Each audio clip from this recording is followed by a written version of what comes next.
What light is that behind me?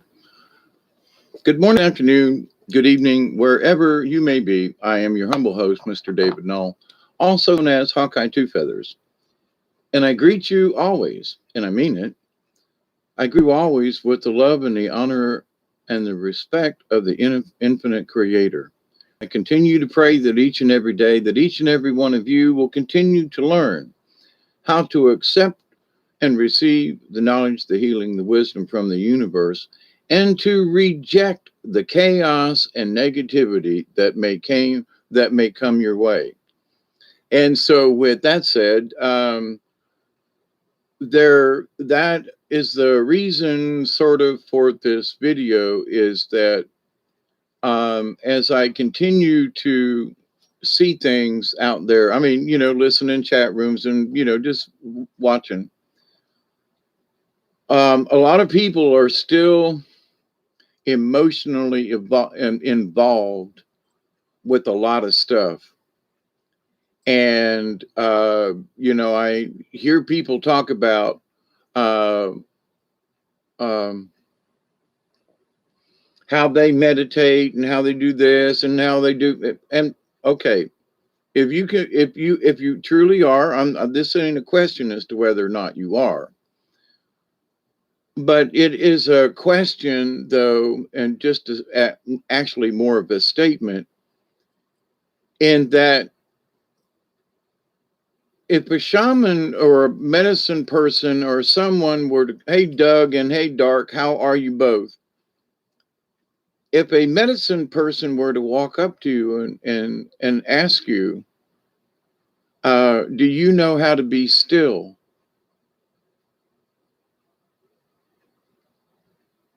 What?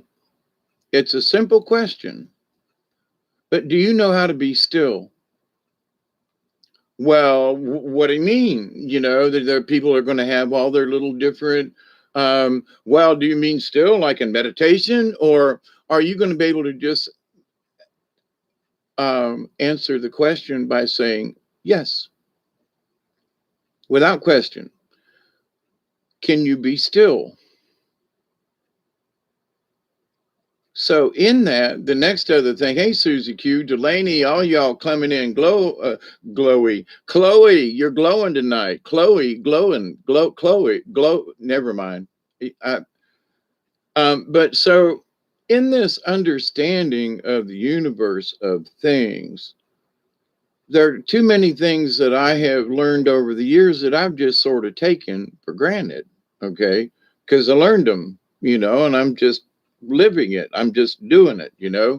It doesn't require thought on my part to, to continue to meditate on a particular thing. I've meditated on some things for 20 years. Other folks are just starting on with their similar stories and their similar lives. Hey, Susie Q, Chloe, Dark True, Delaney. Anyway, good evening on a Friday evening, Saturday morning. Is it Saturday morning? Yeah, I think it is. Yeah, it's 12:30, 12:40. Okay. All right. Um, yeah, I was having a conversation with somebody earlier, and I was kind of sort of along these lines of conversation anyway. So I decided to continue this conversation on the live stream tonight, it being Friday night kind of thing. And I usually do something about this time, but, and trying to, quote, pick a topic, for example. And, we can talk about all kinds of stuff in here. So, and everybody's welcome. But also in that there are messages contained in the universe. And if we're trying to understand what's there, then for me, it's there are folks out there who regardless of what they're searching for, regardless of what they're up to, regardless of religion or faith or whatever, there's one thing in this idea of, from my perspective and those that I've met, in order to be a shaman, you have to learn how to be still. If you want to be a religious person, then you should learn to be still. If you want to, for your own safety and for your own good, you need to learn to be still. And what does that mean to you to be still? And it's like, well, but there's all these thoughts running through my head and I can't meditate right and all that. And I need to go home to my candle and sit and meditate. And well, why can't you just take 10 minutes and go stand quietly or sit quietly somewhere and be still? Now, I've been doing this for a long time, and I just realized tonight with having a conversation that I have taken this for granted. I mean, I just automatically do it, okay, because I've been doing it for so long. But it doesn't mean that other people understand the simple statement as to, and I do mean you, people will come up with all kinds of excuses. And well, and I will ask you, don't make any excuses. I even put it added in the description kind of thing of the title. Without any kind of excuses or, well, I try to be, no, that's not, no. The answer is yes or no. Can you be still? Yes or no? Well, but no, that's not the question. Do you know what it's like to be still? Well, I think I do. Well, but to be still is stillness. It doesn't mean that you get your heart to stop beating, but you take over control of your heart and you take over control of your mind. And you put the two together and be still. And it doesn't matter if you're on a bus, an airplane. Hopefully you're not. I have done this while driving, but the stillness is I'm still driving, but I understand that I'm in that stillness state. Okay. I used to, spend 2 hours a day driving for over 7 years. And so, there were times when I would go into this state of quiet while I was driving, coming home at 1 o'clock at night, and there's not too many people on the highway. And you just, and I wasn't in too much to listening to a lot of music or things or such, because at the time I was learning how to be more aware without interference of radios and things. And a lot of times I was working out problems that I left back at the plant. We had a machine down is one reason why I stayed an hour later. We need to get production back up, and I had to stay a little longer and send some notes to some people, send out an email. But anyway, but in that stillness, it doesn't matter where you are. And I learned this many years ago, and you all heard me talk about my year in jail, but there were times, and there was over 700 people in the jail at all times. There were 650 odd inmates at all times back then.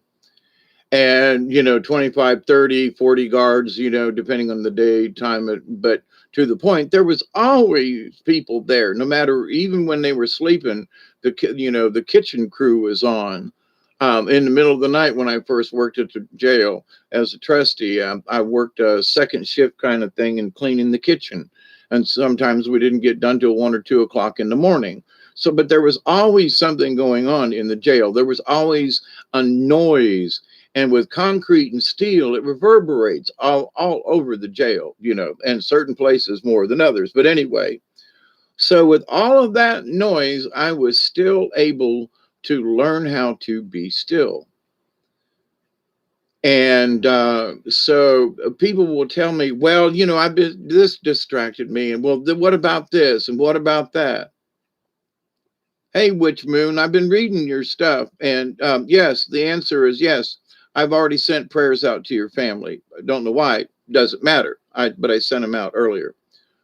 But in the state of stillness, there are people that are searching for answers. And as the cards say, and as Native American practices say, or native practices, not just Native American, but native practices, The answers are in the great void. All of the answers are already there to all the questions that need to be answered. So, there are people that, if you will remember that statement, well, I wonder about this, and they get all wrapped up in talking about stuff they can't be still. So you got something, and it's okay to rant for 5 minutes. When that 5 minutes is over, stop your rant. And if you haven't learned to do that yet, then you haven't learned how to, you're still learning how to be still. You don't quite get what some of us are talking about. And I don't mean to be condescending to people, I swear to God, but there are some people who swear they know what I'm talking about, and they don't.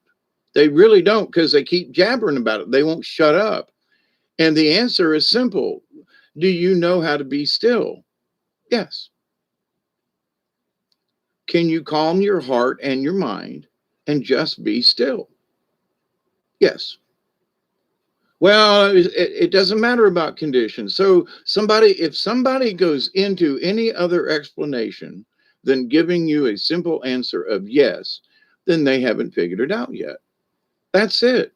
There is no great big giant something, but when it dawns on you and you get it, and you can be still and be in, so that you can be in the silence to hear the answers to the questions that you want. Now, one of the other things is that in this state, there are people who really want this answer. So it's like, by really wanting the answer, you're not being still to hear the answer. And this is very important. Well, I want the answers to life. Well, then shut up and listen. And I mean that very kindly, but it's like this. You have to say, all right, grasshopper, zip it. Well, what about, and I got this? Nope. Then you haven't got it. You got work to do. That's all. When you can learn to, and it's not that you're holding your emotions in, you are, but and it's not like you can't express yourself. It ain't that. It's that you're controlling your emotions. You refuse to let these emotions take you over. And I've talked with many people on this particular subject, and I've talked about this before. There are people who, the more you get connected with people, you run the risk of having little pieces of your energy go out to all these different people without knowing it. And because it's love and it's our empathy for each other and to each other and to the universe.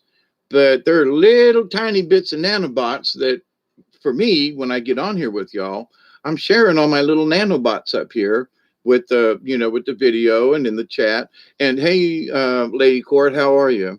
I learned, being the oldest of 8 in a dysfunctional home, just the beginning. I have much more to learn always. I'm still learning stuff, but until you can, control those emotions, until you can, stop allowing your emotions to be attached to everybody else. Now, I know people who are sick, and I know people with Alzheimer's, and I know people in nursing homes, and I know my young folks who are addicted to drugs and things. I know I have all this empathy, but if I allow my empathy to be out there all the time, then I'm a useless human being, because I am not whole. I'm fragmented. And so the more fragmented you become, the less effective you become. And it doesn't mean you have to give up on people who are homeless and hungry and children. That ain't it. But I can't live the pain of these people. It does me no good. Do I have empathy for them? Yes. Do I send them prayers? Yes. Do I waller in other people's misery? I used to. I thought that was part of the deal, but it's not. The deal is to learn how to continue to have compassion as I have for years now talked about, you have to learn to become the compassionate observer. I can't stop not loving folks and caring about how they are, but I have to maintain a certain amount of me. I can't let it all hang out like I used to and cry for hours for someone on someone else's behalf. It doesn't do any of us any good. And it's a very hard lesson to learn. Now you can be still, but still have emotional ties to things. So for me, I knew how to be still a long time ago and have, always, if you want to call it it's a talent, ability, or maybe some people would even want to call it a power. Okay, whatever. The idea, though, that if you can control your emotions in a crappy situation, then you really got a special talent, because it is a talent and it is special and it requires a lot of inner strength.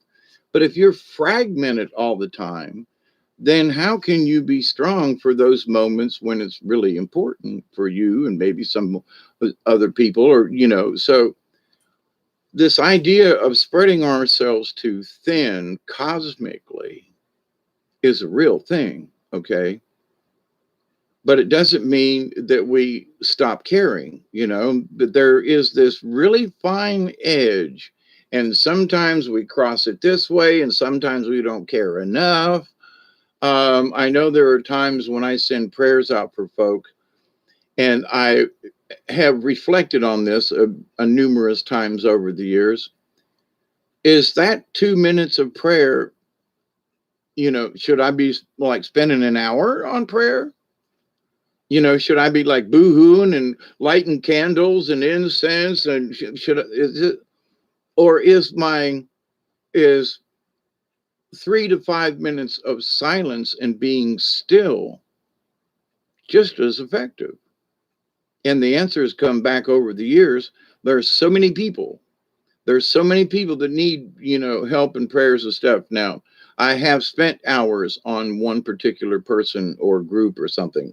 But I mean, as in general, to those folks out there in the universe, a, a, a, a 30-second honest to God prayer for someone because of the intent is just as strong in a lot of ways as trying to meditate for an hour, because there's a lot of boohoo and energy loss and all this. So, but in the universe, all things are equal. So, is 1 minute of positive energy thought towards someone the same as an hour? Well, after an hour, you get tired and your energy's depleted, and there's other things. You know what I'm saying? So, if you're sending out multiple prayers, you can't. I've spent most of my days in prayer anyway. In that, everybody's always in my prayers. So I carry the prayer when I wake up, and whatever I'm doing, I'm carrying the prayer. And sometimes it's distracting to me. But with that said, though, um, I have to be careful in that my empathy doesn't get tied up in someone else's emotions. I was sitting here earlier today looking out the window, me and the dog, and I was like, it's a really nice day out there, but man, I really overdid it the other day with all that, 700 pounds of concrete, or whatever the other day. I'm still recovering. But the idea, though, that I lost yesterday, I'm not quite sure what happened. I had a really full day on Wednesday, but I'm not quite sure what happened yesterday. I'm not sure what I had to eat. I mean, I'm just not quite sure what happened yesterday. I'm still here and I feel okay, but I'm really sore from all that 700 pounds of mixing and all the concrete and dirt and stuff. But anyway, but it's been more of where the hell has my brain been? My brain goes on these voyages, and I'm like, okay, I seem like I'm all right. Me and the dog took a walk, didn't we? Well, I'm not sure. And then I realized, no, we didn't go to the garbage. That was on Tuesday or something. Anyway. So interesting. I missed a day. So maybe they came and got me and Duggar didn't mind or something. I don't know. Maybe they took Duggar too. But in this understanding, though, of being still, and I'm still learning different levels of being still, still learning about being still. And because, for depending on where I'm at, if I'm out in the woods or I'm watching something, or my awareness affects my being still of what is around me. So I want to be still to my surroundings, not only to myself, which doesn't necessarily mean the same thing. Uh, but there are people who continue to make excuses as to why they can't. And I'm saying then there you are really stumbling over one of the basic things about the shaman idea of spiritualism, because you have got to get I'm still learning to master this, but you have got to be able to get a hold of those emotions and where your empathies are being drained, and you might not even know that your energies are being drained. And that's one of the things in being still. Well, I'm going to talk about it. You got to shut up. You have to be quiet. And I mean in your mind too, because I'm really bad about this, having conversations in my head about this, and that they will holler down and would you just shut up for a minute? But I was curious. We know you're curious. Shut up and listen. Oh yeah, you know. Now it used to take me hours, and now it's like I'm 30 seconds into something like this, and I go, "Shut up! Just be quiet." Oh yeah, that's right. And if I just be still, and whatever it is I was thinking or whatever it was, if I just be still, the answer is there. But I can't reach out and grab it. I have to see it. So if I'm out there fumbling for the answer, I might be brushing it aside, or that ain't it, and maybe that was the answer, and I tossed it aside. So because we want our answers or whatever it is that we're looking for in the Bob, we love you. I see the internet is jumping tonight, so it will jump with it. Uh, I got that down there. Once they press a button after having my attention, I've got a lot further on that boundaries. Some are just not right. Yeah.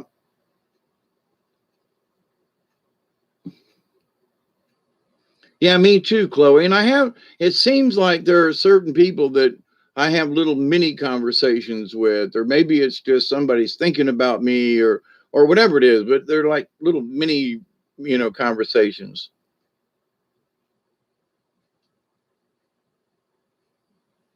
You have to tell me to shut up, shutting up. Well, I wasn't talking about you. I'm talking about myself. But, in my observations of other folks, it's human nature to try to work out the problem on our own. But as the cards say, it's like trying to push upstream. It's like trying to push the stream backwards, push the river backwards. You can't do it. So you can pull over to the side and let the river go by and not make any progress at all, but that's okay.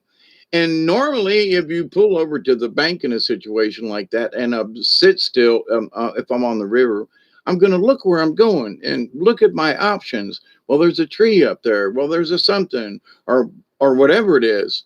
So you pull over on the side of the river and you assess the situation. And in essence, you're being still to look at your surroundings and the river and your boat and your energy, and you assess the whole thing. So you're not necessarily looking for the answer, you're observing what you have already. So whatever it is, now there are a lot of different, religious or spiritual or cosmic or whatever thoughts folks are going to have, okay? And I've always said, try to specify and just ask one question at a time. They will generally, because they already know, generally will give you extra information, or as they answer part of the question, you'll be thinking something, well, if that's true, then, and they'll answer the next part for you.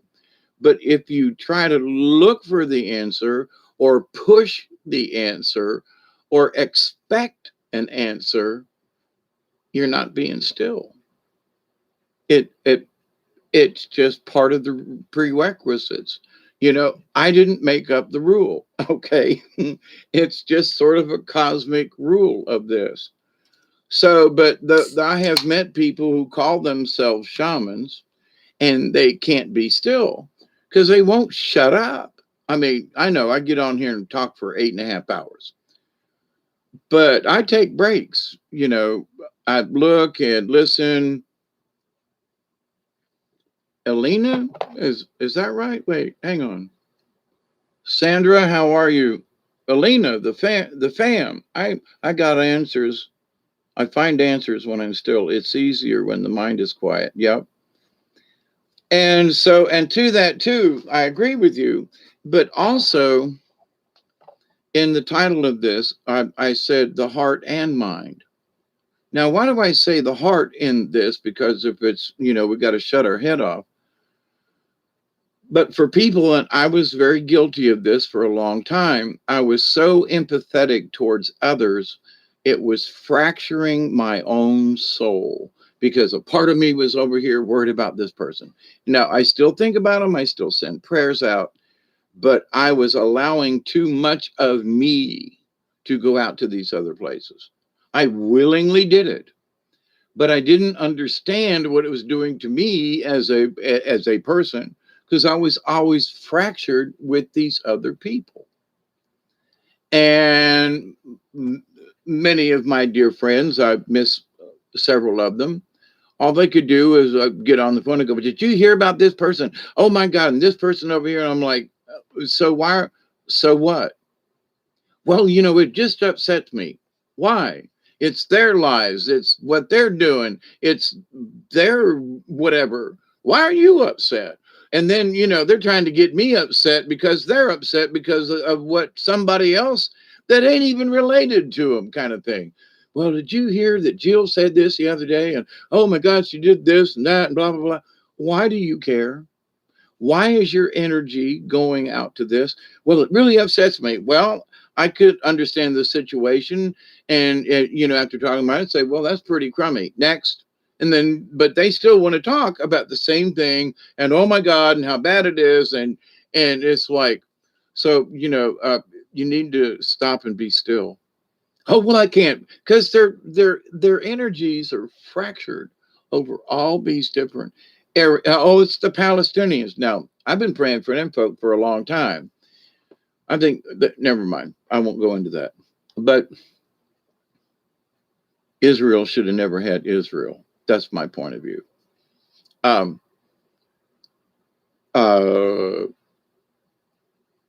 It was granted to them when it wasn't even, but so there are things that I've been kind of upset about for a long time. Why haven't they made more effort to get in touch with, kids in the Catholic Church? Or, well, posted, yeah, we're really sorry. Yeah, okay.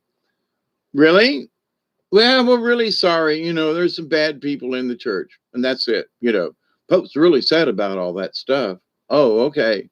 So, but the rest of us are just going to sit around and go, yeah, but what about the years of trauma and the nightmares I still have? What do and I'm 68 years old. When you say, well, we're really sorry about that, that really covers it, doesn't it? No. So, but in this being quiet, for every person, when you say you're being quiet, you have to calm your heart.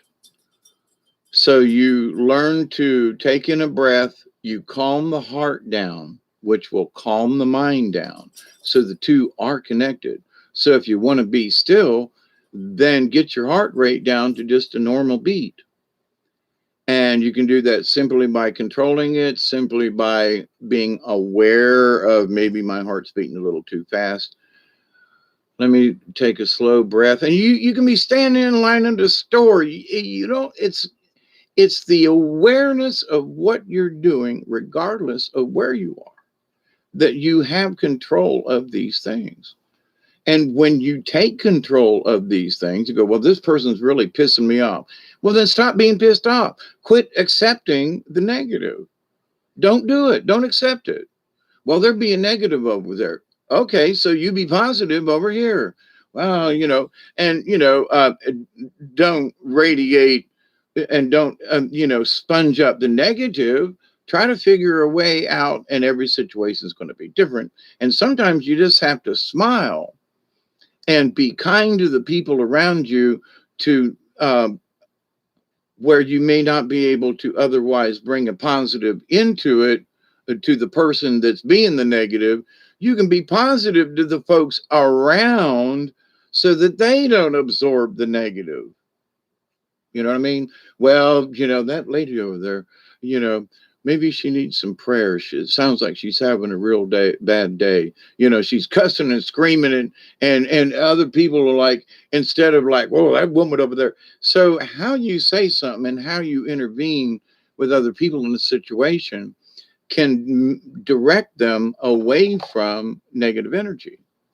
That's the power that we have between us and other people. You can look at other people and go, maybe we should just send a little prayer over to her, and that she'll calm down and everything, rather than going over there and trying to interrupt and all that kind of stuff. You know what I mean? So we can interrupt in other ways, by affecting other people from a negative situation. So, and every single one's going to be different. You cannot plan on it. Don't even try. But be aware that first, in order to help a situation like that, you have to be able to find your own stillness. Because if you get involved one way or the other emotionally, then you can't be the grown up in the room, as they would say. You can't be the camp counselor of the situation. Because in any of those situations, and I speak about my different personalities in that, but that if you can't be your camp counselor, if you can't be the blow the whistle every, not that you have to, but you blow the whistle and say, okay, everybody, and you're the calming voice. So how do you do that? Well, you learn how to calm your heart, calm your breathing, which will calm your mind and your intent. And once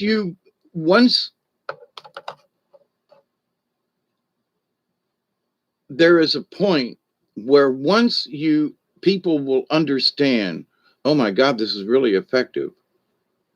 So yeah, well, you start to get angry and curse at the cabbie or whatever, and you go, nah, there I go again.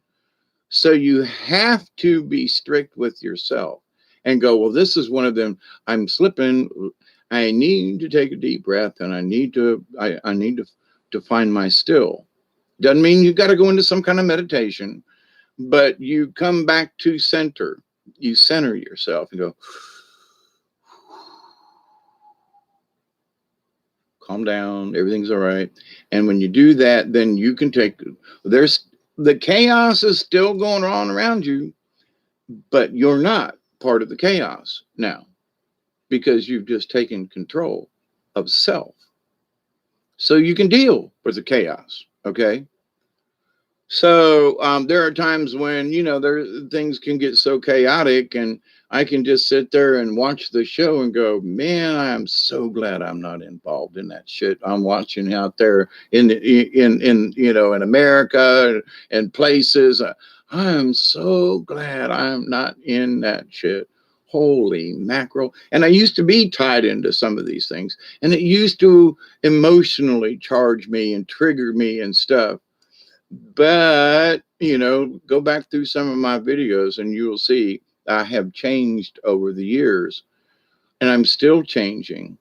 That's why I'm a shaman in training. But there are those people who have not even really stopped to think about being still. It's very simple. But in its simplicity, everything is based upon it. Because if you don't have that stillness in you, or the capability of being in control with your emotions and stuff, blah, blah, blah, and it's not really complicated. You just choose to know what you're doing. Well, but this is all frantic. Okay. But that don't mean that you have to be as frantic. Because if you're frantic, you'll make mistakes. And I've always seen these people running from monsters and stuff, and it's like they run straight down the street right in front of him. Like, I'd be ducking off in an alley. I'd be running down the street, say, to see the first side road. Godzilla's after everybody, King Kong coming down Fifth Avenue, and everybody's still running down Fifth Avenue. I'd be like splitting off and down in an alley. I'd be 3 blocks away, in another direction, than the monster. So, but there are times though when you're such in a panic, or you don't, that all you can think is run. Okay. But running might be the answer, but you know, not straight in front of the monster. Take a right, take a left, whichever is closer, just saying. So there are folks in the spiritual journey, and it seems to me from just my observation that some folks are trying to push the river. They want answers now. And sometimes you just don't get them. Well, I want an answer to this. There are things that, like my sister and I talked about on the phone last week, or whenever it was, the other day, about some of this stuff about our family. It's literally took 65 years for the truth to really come out. 65 years, and hadn't certain things happened, we would not have known that after me, my sister was next, and then there's another brother. And I mean, what? Right. None of us knew. None of us knew. None of us knew. And then all of a sudden, there's this other brother. Oops. And there's kind of sort of proof and understanding and things I remember. Anyway,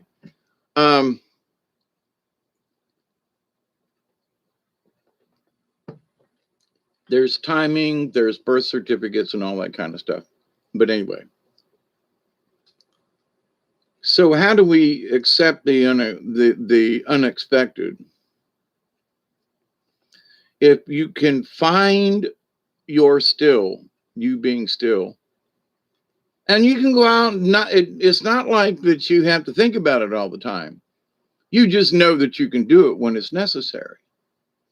And you don't have to be still all the time. Now, there are times like with kids and stuff, you got to be the camp counselor. But if I learned, having worked with a lot of kids over the years, when I was still and they couldn't get any, they'd look at me and go like, there's no nasty energy come off. And I'd look at them and go, okay, now everybody, let's sit down, let's be still, or whatever it is we're doing, right? And I would always acknowledge them. But if you're your own kids or somebody else's or whatever, you know how to treat them. But if you just say, oh, go shut up and sit over there, then you're not being a good parent. It's your fault they're acting out. I'm just saying. When you take control of the situation, and it doesn't have to be much, you can be having a drink and smoking and talking and still. And I saw this in Black women. When I was at a couple of family reunions that I was invited to every year, and a birthday party or two, out there on the plantation at Pebble Hill Plantation. They'd have a big family parties out there, next or behind one of those old Negro shacks, that are still there. And finally built, I gotta say, tongue and groove everywhere. Anyway, and ancient, made out of old heart pine. But They'd be sitting around, and there'd be 6, 8 ladies sitting, not necessarily in a circle, but kind of, sort of. And some of them are sipping a little bit of, a little bit of hooch or whatever it is, or gin or whatever their vodka, whatever their favorite drink is, because they don't want to make it obvious to the children that they're drinking. They don't have a beer, but they may have a cup with beer in it. So, and they're watching all the other kids running around. They are all eagle eyeing these kids. And it doesn't matter which of these ladies says what to whose child. They all like, yeah, you tell them, you know. So there is this together note of like, I'm going to throw my shoe at you if you don't behave. But there is this awareness. They're all having fun and conversation, but they all have this awareness of where the kids are all the time. And it's not like they're like, where'd he go? Nuh-uh. Because this person over here is watching him while you're watching this and over here. And they're making it really casual, and they're not being upset about it. And, some of them would be like passing a joint or something like that, looking around at the family reunion. They don't want the kids to see them. But they are so aware of the situation, 110%. Somebody even heads towards getting in trouble. One of these ladies going, Jeremy, I see you over there. I know what you're thinking. You better not. And he'll step halfway and turn around and go, now, how'd you know what I was thinking? He was fixing to get himself into trouble. But see, now with that said, white people don't, I say this because I've been around a lot of white folks, and they don't have the same thing. It's similar, but not the same. There's some kind of synchronicity them ladies had. Now, maybe it was because of them, but I've seen it in other folkses, but I got to say, it's been mostly with black families versus white families. They were like, well, where's John? I don't know. And then nobody, but with the black families in the reunion, I mean, there'd be 100 people there, at this one place where we went. Wonderful people, but every one of them ladies knew where them kids were, whether it was their kid or not. It was just uncanny. So, cultural thing, okay, but I've noticed it. And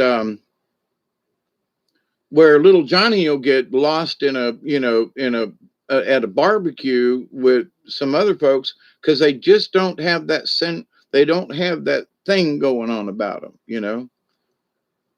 whatever it is. And I just want to say that it's part of the stillness. They stay connected wherever them kids are, where the other folks, that there's just something about it that they just don't quite get. It's 1:20 in the morning. So I'm going to say, yes, I've had a bowl packed.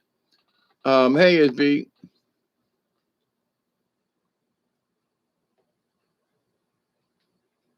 He's never grounded.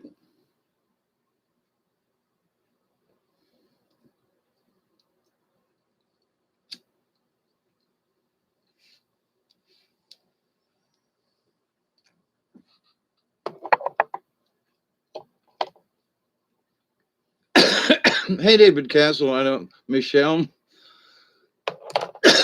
I can't remember if I said hey. But there are people who will listen to what I'm saying and not hear me.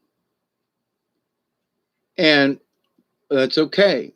I will keep repeating it. But there are folks, and I thought I knew what it was to be still and to be quiet, but then I learned these different levels of the same technique and how it's used in different situations. So you say, well, it might be true that you can, be still and kind of block out stuff, but can you be still in other situations all around while you're doing something? I mean, can you draw upon the id?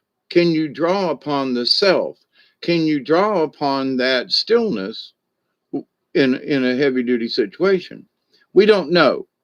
But in my lessons and learning about this, that's what I'm learning is there's so many different layers and levels. I was trying to say them both words at the same time. Layers and levels of this understanding of the stillness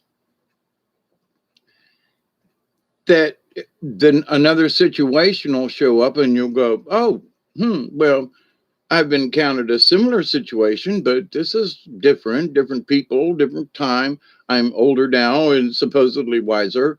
So, situations are different and mindsets are different. So I look at a similar situation and I go, wow, so I can control how I emote to the situation, how much I accept or reject any negative energy that might try to come my way because I can see it coming and I don't want to accept it.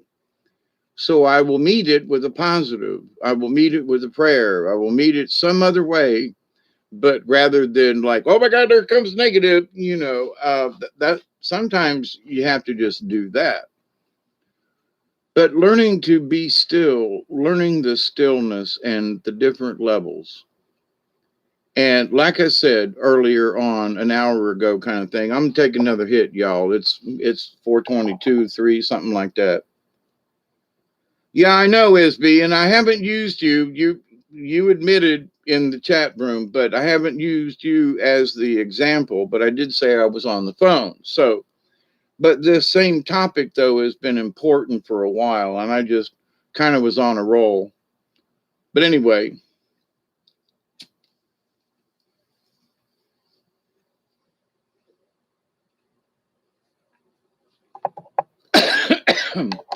I want to also explain to you that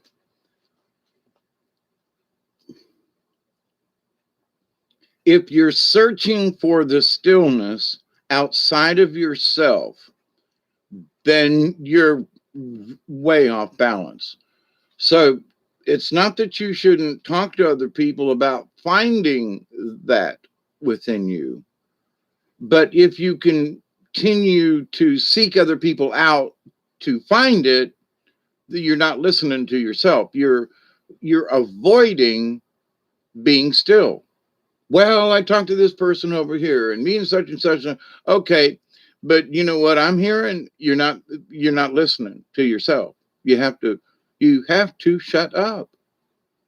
You have to be still. And well, blah, blah, blah, blah, blah, blah, blah, blah, blah. No, you cannot try to figure out what it is. You have to just be quiet and listen.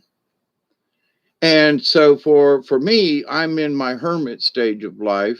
I've had my bouts of being a hermit down here, but I rarely get anybody to visit here, and I'm not necessarily, it's not that, I don't enjoy company. That's not it at all. But that I don't have to have the company because I feel safer within myself. And I know that people are out there.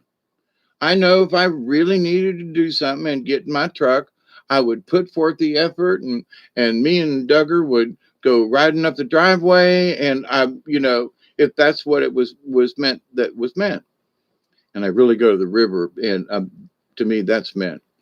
And I was serious about what I talked about water the other day. People are just not giving water enough respect, period. And we should. How do we honor the universe? We honor water every time we use it. Thank you. And mean it. When you flush the toilet, say thank you. I know it's going to the sewer, but thank you, water. But in this understanding of self, the different levels I uncovered were the different layers of my lying to myself. Well, it must have meant that. No, that's not what it meant. I interpreted it as that. I wanted it to mean that. It was one of my alternatives that might have been shown. Well, it must have been that. When actually later on, because I tried to formulate the answer instead of receive the answer.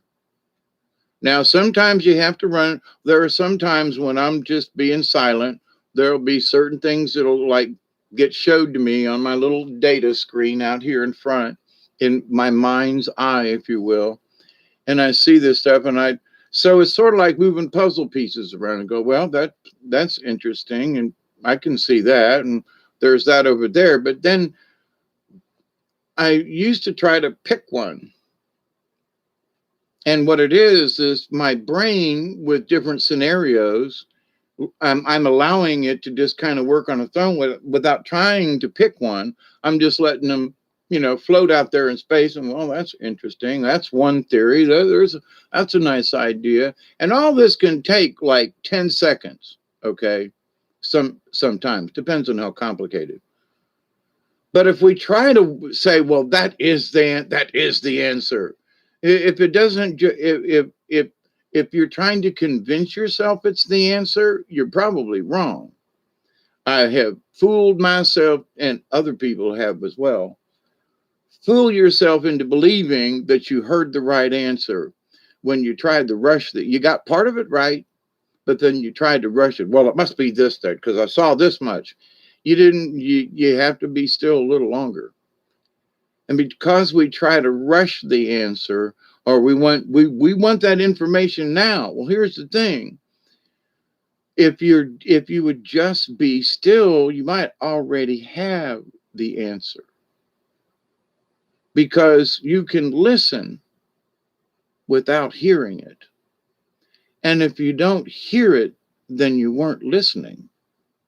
Now, I've talked about this before, and I don't mean to be rude, but I see people in all forms, all around, and they seem to be going back over some of the same religious people. Oh, here we are now. The 144,000 or something has come back up. The 144,000 light workers, and I thought to myself, there's 7 billion people on this planet, and there's only 144,000 of y'all. Bullshit. I ain't buying into that for nothing, because there's another construct somebody's trying to get me to believe in. And guess what I saw here recently in the news? And I'm subscribed to like 800 channels or something. So I get to see a variety and eclectic view of what's going on in China or Beijing or there, or Australia or wherever, the UK news and RT. And so I'm watching not just us, I'm watching the planet, and to see what seems to be going on over here versus this, and and who's talking shit and who's telling the truth, kind of thing. But in that mix up, we have to take control still, because there's some stuff I'm looking at, and I will admit, that 6 months ago, I would have gotten angry or upset or done a video about some of this stuff. And I look at it now and go, this is just so absurd. I have to sit here and watch it. Ain't nothing I can do. I still don't want these people doing what they're doing, but there are a lot of other people going, this ain't right. So we just have to let things play out. And sometimes that's the right way. So the answer might be right in front of us, but sometimes we just have to let things play out. I wanted to get out of jail right away, but I had to make a deal without any kind of sexual anything along with it, with, the sergeant inside the jail, and also a deal with the warden and the lieutenant. He was a really nice guy, a big fella. Oh my God, he was big. Anyway, but Castleberry was from South Georgia, and he wanted to give me a chance, and I was 99% honest with him, other than the hooch. And it wasn't like we made hooch every week. It was like, once a month we got a chance to make a little bit of hooch. But anyway, so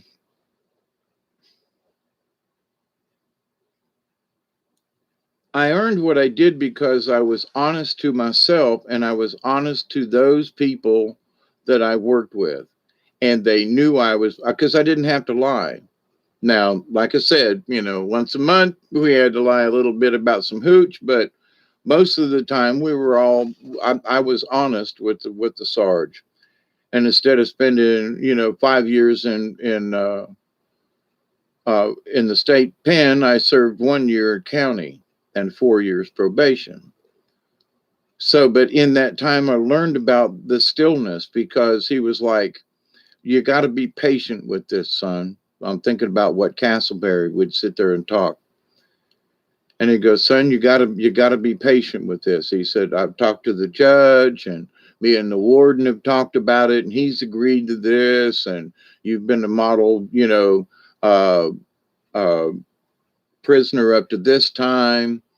And there were certain people that came to see me who I went to school with who were deputies in the department, and they tried, well, if you'll talk about this. And I was like, dude, man, I'm in jail, I got busted for drugs, thank you very much, but I think I've learned my lesson, and if I ever get out of here I ain't coming back. And I didn't, so I fulfilled that part of it. But there were a couple of people who tried to, well, I'm a deputy sheriff now and you're a prisoner and I could help you out. And I was like, I quit the bullshit, get your feet off the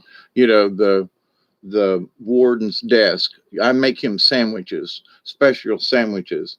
I know the warden better than you do. I know the lieutenant, in the evenings really well. He comes up and we dine frequently with stuff that I've made, from, you know, you know, oh, but I'm a deputy. Okay, yeah, but I make these people snacks in the middle of the night.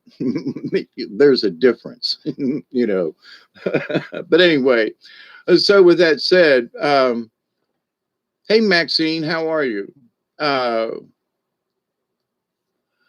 but anyway, with that, it's like, so the level of who somebody, how you know them, their respect for you and your respect for them, um, and there were some guys that would be like, yeah, boss man, yeah, boss man. And they knew they were faking. The screws knew, the guards knew that these folks, if they could get away with something, they would. And I was just like, yes, sir, boss man. And I meant it. You're my boss man. And I'm going to, and the rules that we had to follow were legitimate. We worked in the kitchen. We had protocol, in serving and so forth. It wasn't really difficult, but it was the protocol. And there were certain state regulations that how, prison foods run and all that kind of stuff. So there was protocol to things and they had to be followed and were. So, but there are those people, yeah. But if you think you're working for the system, actually you're not. You're working for the protocol. You're working for, you're serving dinner to other people who can't get out. Get over this. Well, the screws are telling me I got to do this, because everybody should get a fair shake. And just because you got an attitude, don't mean that you have the right to, dump somebody's food on the floor in their cell or something like that, or not give them a good portion, or slack them on the gravy, or just folks spit in their food before you gave it to them. That just should not that should not be called for. You know what I mean? And when you're feeding 780 prisoners every day, 3 times a day, that's a lot of meals, that's a lot of stuff, and that's a lot of responsibility. And that was my job while I was there. Well, the first 2 months I was on the cleanup crew, and then I got into the kitchen detail. So, but anyway, but understanding that, though, sometimes there are rules that just make sense. It's not because somebody made them up. And so it's like these levels of understanding about the shaman side of things. You have to be honest with yourself. And if you're making up excuses as to why you can't find the silence, or you have to be in some special place, if you're making excuses, then you got a ways to go. Now, that doesn't mean that it won't dawn on you someday, because when it dawns on you, wait a minute, if I stop feeling like this and allowing this, wow, I still care about these folks, but I'm not crying inside because you have control of your mind and your heart together. And they're working together as the compassionate observer. And so when you're cool with that, well, maybe I should, no, hang on. If you can't be a strong self, then how can you can't help anybody else? Being a splintered person, fractured, and oh my God, I have been there so many times that in with this experience of you all here on uh, YouTube, I can tell that the opportunity to overextend emotionally to some folks, sometimes it's necessary, but I can't live y'all's life. I'm here. I love you. We can hang out. You can share. I can share. We can do whatever it is. But at the end of the day, now I gotta say, after that 8.5 hour day that I did, y'all, that like the damn killed me. Plus what I did with the concrete and the landscape. So no wonder I missed yesterday, Thursday. That is. It's Saturday morning now, right? It's Saturday morning live. Down here in South Georgia, TTFN. But in understanding this thing though, it's really very simple when you get the hang of it.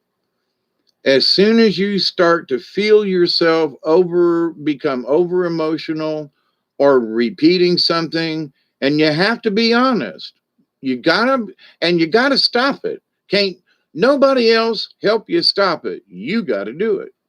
You have to say, I've had enough of this, and that's it. Like that video I did. It's really important. Not so much the video, but when enough is enough, that's it. And stop it. And when you realize though that there are things you've been allowing to happen when all you had to do is, wait a minute, that's enough. That's it. And you shut it off. Doesn't mean you forget it and you don't care anymore. It ain't that. When you put it in that other category and you take that deep breath and you know yourself, you go, well, okay. And you can recall it anytime you need to, but you don't have to live it. You can call somebody up if you feel that they need prayers, but it doesn't mean you have to, cry, whine, other words, and be emotionally drained over someone's condition or somewhere or something like that. It's useless to you, and has it really done any good to the person that you're emotional about? I've known people in the hospital and prayers but there are people who are lesser in my life, or people I have never met, or even in the chat room kind of like never met. I cannot give my energy to those people, but I can definitely send prayers and positive energies to their situations and just hope that there are folks that are close by that will hear our collective prayers and that they'll get the help they need on the other side of the planet. Period. You know, I can't be there. I can't help them. I can't, I have held a man's bloody stump to save his life. I know there are people with bloody stumps, but I can't save their lives. I'm not there. But I can give hope and prayers to those people who have to do that. And having done it myself, I'm like, I didn't really want to do that, but I understand this now on a level I would never have understood before when you hold someone's, cut off leg in your hand. So, or hands. Um, the idea, though, that those things we can do, had I lost my composure, had I throwed up, had I turned away, had I not, the man would have still been in his truck and would have got burned and blowed up, or at least burned. So couldn't save his leg, but they saved him. And so that's the good news. Um, So we never know when something is going to come up in our life to where we really are needed. Now, it may not be that you're holding someone's, severed leg, but it may be an emotional thing. But you have to be able to be, if you're crying and screaming and hollering and yelling and jumping all around, you can't be that positive force that needs to hold the person's leg still so the other person can wrap it and stabilize them and get them to the hospital. You understand that I've got this. So, there are severed limbs in the spirit world on lots of folks. And to me, the kind of sort of vision of this is that people are fragmented. So a piece of them is cut off and goes over here. And then a piece of them is tied to this situation over there. And they may be involved in something, and okay, but you have to be honest with yourself and go, but am I emotionally charged because of this situation? When maybe I need to, I see it, there's a lot of emotion, and some of it's necessary, but some of it is just overboard. If I'm aware of the situation, then do I have to cry all night before I can get up in the morning to go do something? The answer is no. Doesn't mean that I'll be able to sleep, but the question comes to mind, though, how much good does it do me? I'm better off to try to relax and calm myself so that whatever happens tomorrow morning, if I'm going to face something or what, and I'm thinking about the time when I went to jail and I was facing 20 years.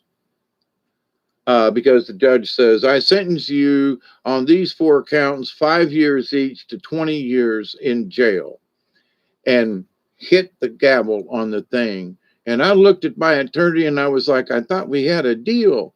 And I was about to object when the judge said, but because of previous arrangements and agreements with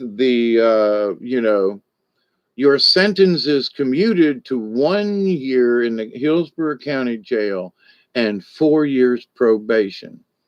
But he sentenced me to the 20 years before he commuted my sentence. Okay. So for that lapse of time, I was like, oh, I am so what? But because of these circumstances where I'm commuting his sentence to, holy shit. Because I'd already served like 6 or 7 months. I'd been in there long before my court case came up. So I'd been there a while, good behavior, working in the kitchen and all that stuff.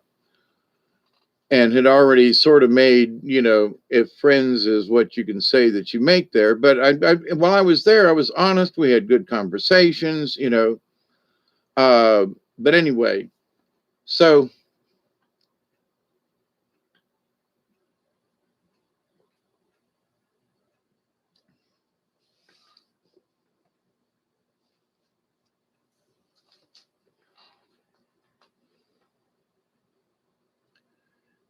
the idea that we have an effect on every situation, and the effect is how we're being affected by the situation. But if you can find that, that is in you, hi, GN.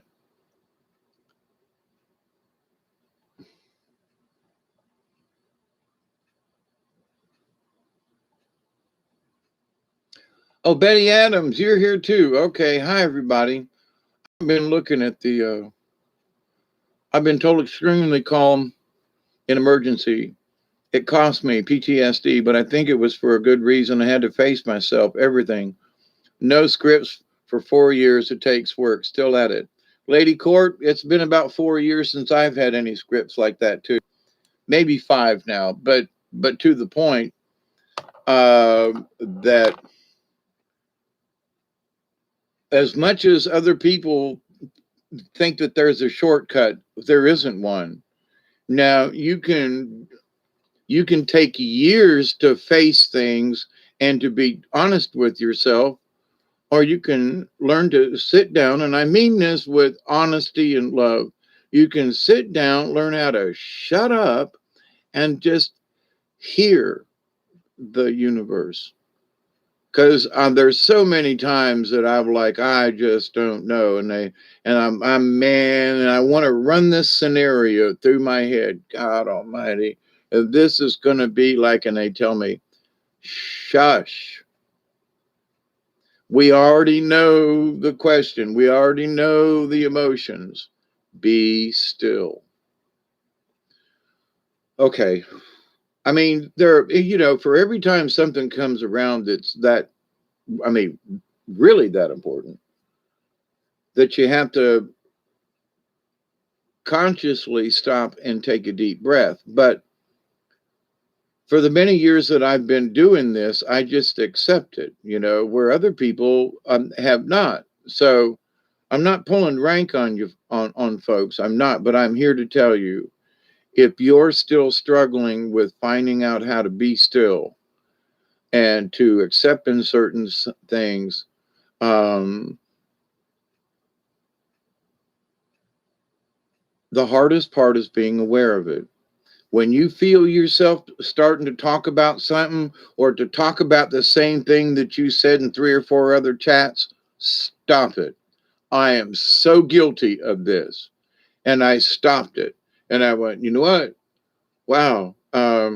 Because you take control. Well, I would have acted like that. And my brain would have said like this. Well, I kind of sort of still feel like that. But number one, did I have the right to say it where I was saying it? Number two, was anybody really paying attention? Number three, there was anger in some of my tones, because trying to make my point across, I was trying to push the river. And I realized that all I got negative comments and people hated me. And I was like, now this is not at all what I was expecting. Well, I was trying to be positive. Yeah, but they didn't hear it that way. Well, I was trying, and the point was is that I was trying to put my point across. And that's where you just, so I figured out easy ways to say things. And I always ask the universe, before I might sit for 10 minutes and think about the title for a video. I mean, seriously, like, few words, get right to the point, and it mean what I mean it to say. And sometimes it comes right out, and sometimes I will sit here. Sometimes it takes 2 days for me to figure out what the title is going to be. But in that, though, I allow the universe to show me what it is versus me trying, well, that must be what it is. Not always. Quit trying to push the river.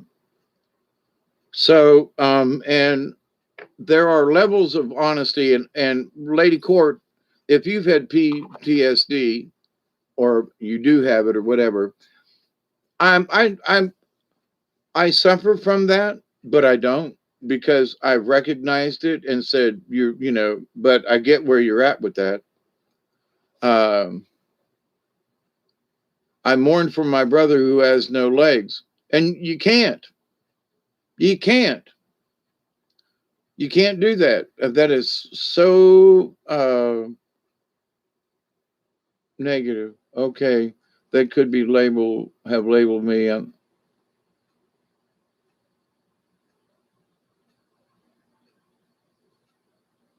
You still care, but you gotta stop allowing those other empathies and emotions, because it's draining. If you're guilty of this, you have to stop. And I lived a long, I'm 68 now.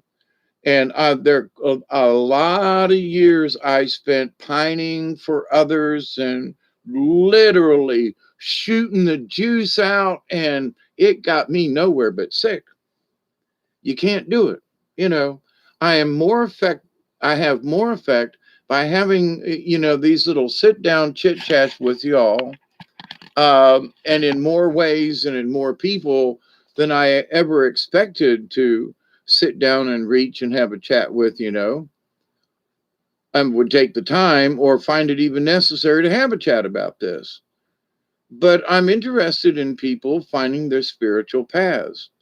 But if honesty, you got to be honest, you know, well, but then you can hear as they try to describe how they were honest about themselves, you can still hear that they're lying to themselves because they haven't really dealt with the issues, or there are underlying issues that they're, kind of thing, and they want to pass it by.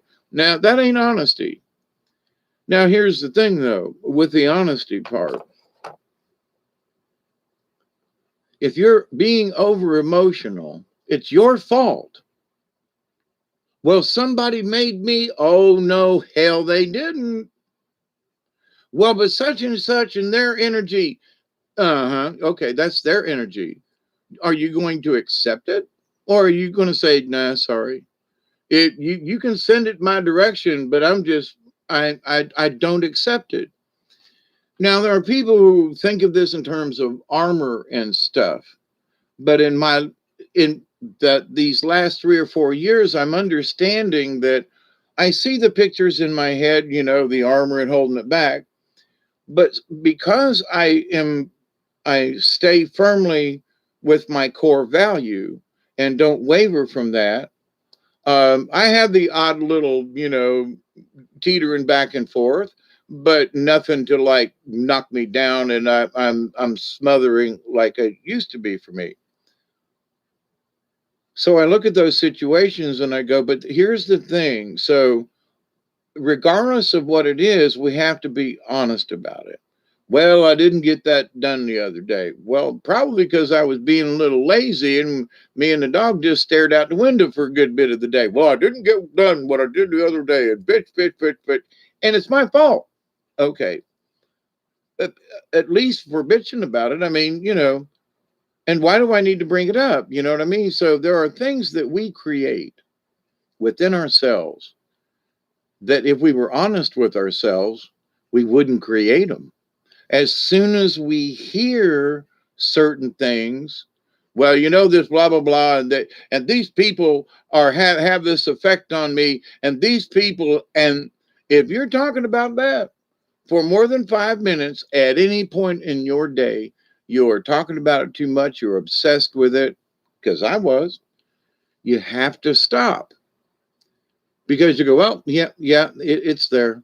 Well, it could be this, and it could be scalar energy, and it could be 5G, and it could be the cosmos, and it could be that, okay, it could be that you're overreacting.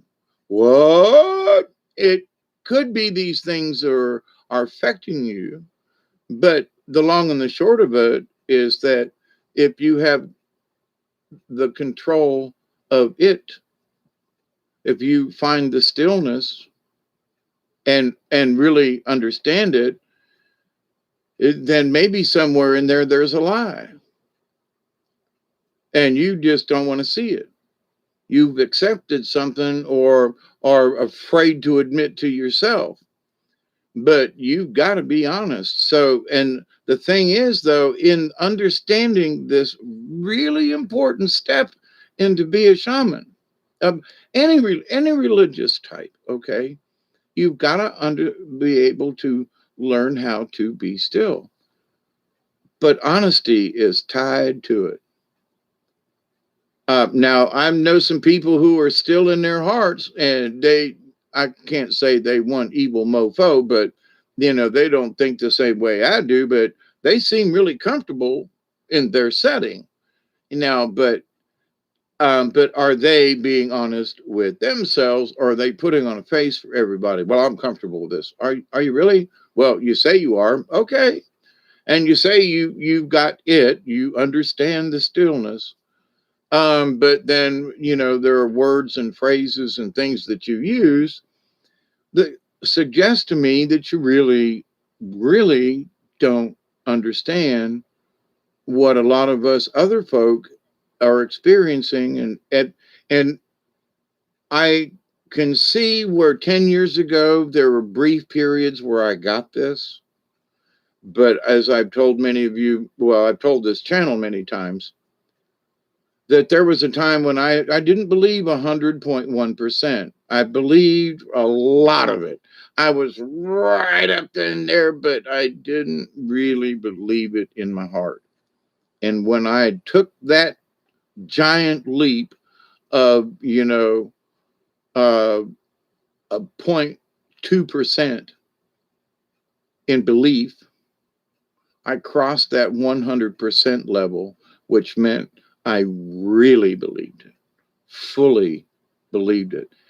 Didn't mean that I understood it, but I believed it. I believed it's possible. Do you believe it? Yep. Or do I know how it works or how this? No, but I believe it's possible. Yep, there are certain things. Yep, I believe.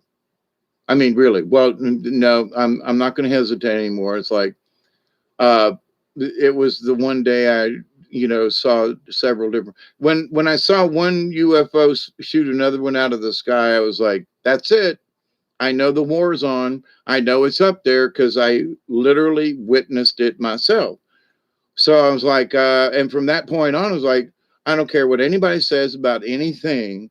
I have witnessed one shoot another one down, and they, okie dokie. So when you reach whatever that point is of belief, there, you just, okay, there is an acceptance that I don't care if people believe me or not. Somebody saw a UFO over here. Okay, well, and they, and I can't prove that I saw what I saw, but I know what I saw. And I called people and talked to people. Did you see were you outside? Did you see that? No. Okay. Um, but for me, it didn't matter if anybody else believed me, because in the end, what does it mean to you? I believe 100%. I know what I saw. Now, do I know who is shooting whom down? No, don't really. It's not that I don't care. It's that the answer came to me in that if there are ET up there and they're really having a war, is that really true? And it was like boom, and I was like, oh, there's your answer, Dave. Hawkeye. They appear, shoot another one down, disappear, and this one, yeah, I guess that cloaking stuff and all that is like, holy crap.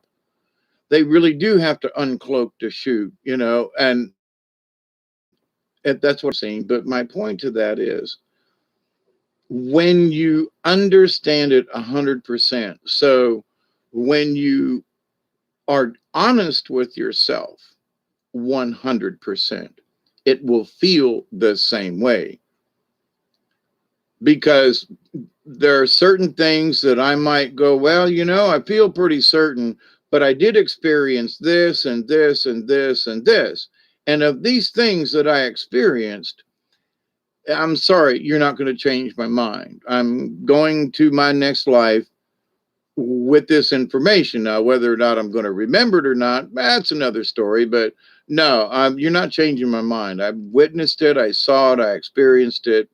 And I'm not changing there is no story to change, because, these were life events that I experienced. So it is in a story form in my description of these things, but I didn't make it up, you know?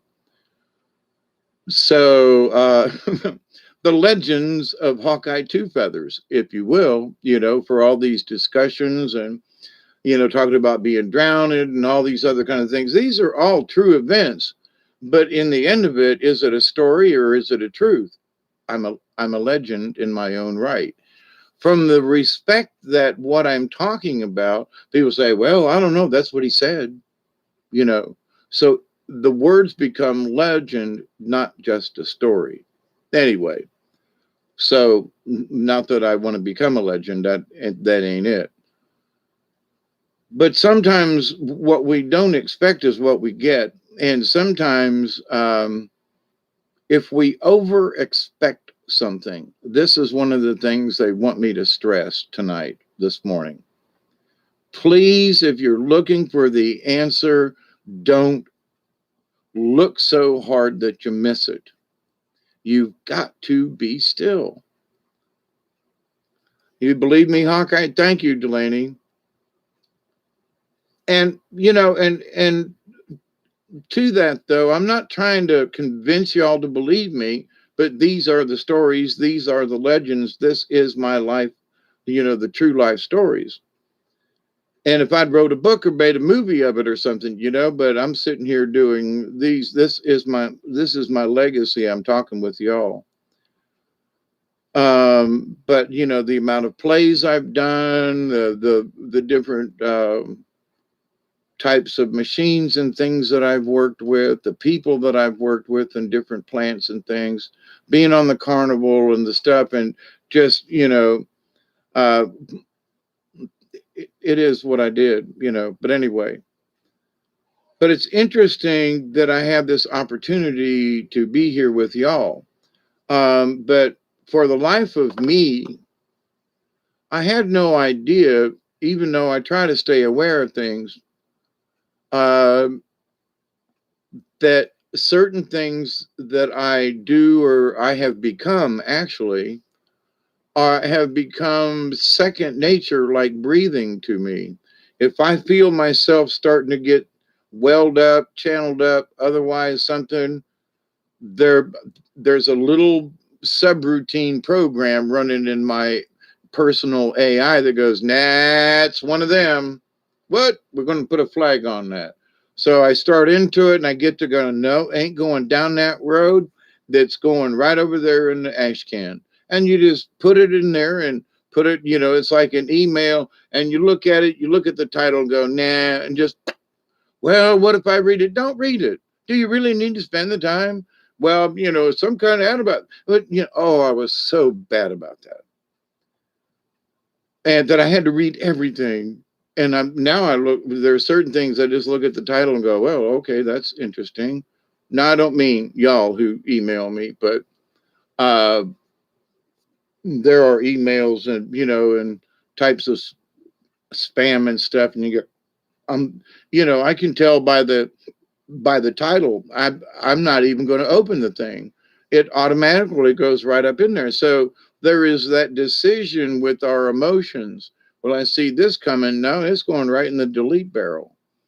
And some stuff is so silly in our lives that we have gotten ourselves involved in things that we are not even aware. That's why complete honesty with self is so important.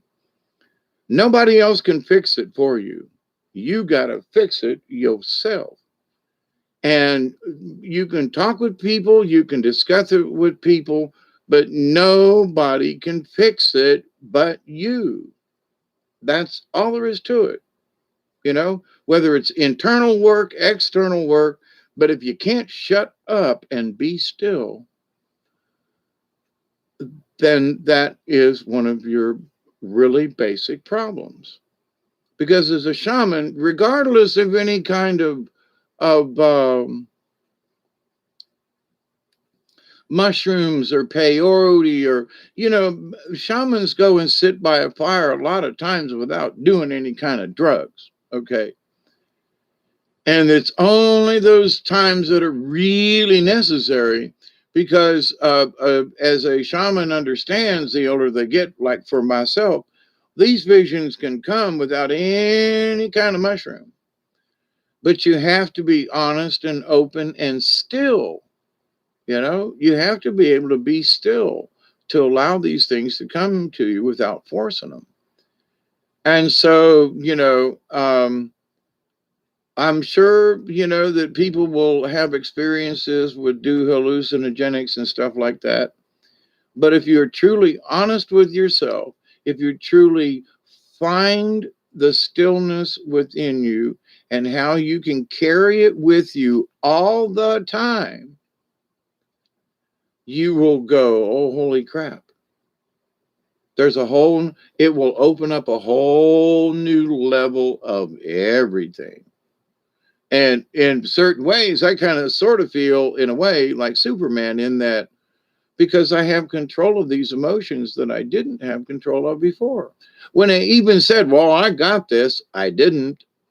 I was subjected to the matrix. I was subjected to all these other things, and every one of them, oh, well, there's still a lot of people who continue to talk. Well, we're in the matrix. Okay, quit talking about it. But we're in the matrix. We all know it. But, there are those folks who have to keep using certain words. Now, I don't know if it gives them power in that they're trying to understand that they're in the matrix. But for me, people bring it up again and go, yes, we're in the matrix. There's the AI matrix, and then there's the natural matrix, and then there's our own internal matrix. Which one do you want to discuss? Blah, blah, blah. Okay, been through that, done that, but I'm tired of hearing this matrix thing. Had it. But it's been out long enough, and if folks are just starting to get it, God bless you. And I do mean this.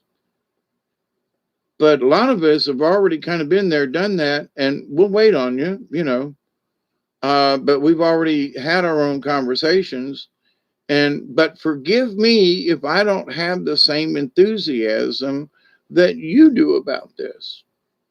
That I've understood parts of this for 30, 40 years now, and you're only 45. I got a few years on you, not to pull rank, but there is that experience thing. But I've always been strange about cogitating on things the way I do, the way I share with you guys. So there are some of these questions that I have been mulling over in a tumbler, if you will, of ideas in the universe. So it's not like I've come upon these things just out of the top of my head. It's been all these years of, being a philosopher, if you will, and understanding what it is, and to learn to be still and to listen and to obviously observe what's going on. But there are so many folks who want to observe beyond themselves to find that inner peace. And it is peaceful when you find it. But the stillness isn't just about finding inner peace. It's being able to align the heart and the mind. And all you got to do is when things start to upset you, you stop right there and go, wait a minute. Is this one of those times? I mean, stop. So if you don't put a stop to these emotions being being too overwhelming within you, or if you're talking about the same thing over and over again, and I'm going to use you as a conversation in that you talked about your brother and no legs. You can't be miserable and pity him, that does no one and the universe any good. So, because then you're living misery when you should be standing up for him in some other way. There are lots of ways to deal with someone else's misery. And it's hard not to take on yourself. That's why a lot of people have some type of PTSD thing. And my granddaughter had an incident when she was in the Navy. The incident that I had with that gentleman that lost his leg out there on the highway coming home in the middle of the night, and some other things that I've experienced in my lifetime and things and stuff. And it's like, kind of sort of been in some places that I really don't want to talk about because, it was that bad or, but to the point, I think in some of my videos, I've talked about damn near every damn thing that has ever happened to me in some way, shape, or form. But the idea, though, that I haven't been honest or open or truthful is like, talk about some of the things I talk about and say, well, is he being honest with himself? I'm still learning. But to be able to, and not to say y'all have to do a video, but about this, finding the stillness, it is very important, very important. I want folks to find it, to figure it out, but you got to be honest. You got to be willing to do the work. You have to be persistent and consistent. If you start to dwell on something too long, you need to, an alarm needs to go off in your head. You need to go, wait a minute, is this one of those times? And so, and you stop whatever it is you're doing. I don't mean stop driving your car, but you know, if it means that's what you need to do, then pull over. Because sometimes that's the best way to see something is like, wait a minute, I am overdoing this, or I have gotten over, or somebody else, I am picking up too much vibes from somebody else. I am letting this affect me too much. Oh, holy crap. You get your life back. There is a realization that will hit each and every one of you when you gain this power that you've already had. I mean, it's just you're so used to just being open to everything and having no instructions in how to be still. Well, that's what the elders, they understand. Not so fast, Kimosabi. You know, put your spear down, as the elders would say. You know, you know, don't jump on that pony with your, you know, with your rifle just yet. Why? Because there's wisdom in just taking a breath. There's wisdom in not acting, at least for a short time. And it's tricky. Sometimes you can not act and and it can be for 10 minutes and that might be too long. And sometimes it might be 10 years. There are some of the native elders that I've talked to and folks over the years. Now, let me say something here. There are many native peoples that I have known who were vendors, dancers, organizers, jewelry makers. Now, they didn't sit on any council, but they're Native American elders. Okay. So it's like there are folks, well, I talked to this elder. Well, there are people like, you know, well, he's a chief or something. Some of the elders I talked to were just wise old people that had been around a while and could observe and knew and understood about creator and great spirit and our, you know, our connections to everything and all these kind of things. And these people could see through other folks. Would sit there. I have talked about this little 90-year-old woman, this Native American lady who would bead with her eyes closed, you know, tiny little, honest to God, these little beads. And, you know, she just knew how to do it. And, you know, those elders, she taught me so much without saying a word, you know, just by her actions and how. And so I would sit there, and it was cold that year. My daughter was up in Tullahoma, headed back to Ohio. And I think we were staying in a teepee, and it was fairly cold outside, kind of thing. I'm not sure. That might have been, we were in the teepee and the wind was blowing the smoke down into the teepee. It was difficult because of how the wind was blowing, but it normally would draw right up out. There was no smoke in the teepee or nothing. And then all of a sudden the wind would blow and it would, all of a sudden we're laying on the ground and the smoke would literally be like right above our nose. You know, we're laying on the ground. I have pictures somewhere of that. God, that's been 15 years ago, easy. But sometimes it would be smoky and sometimes it wasn't. So you had to just deal with it because it was 22 degrees outside and snowing.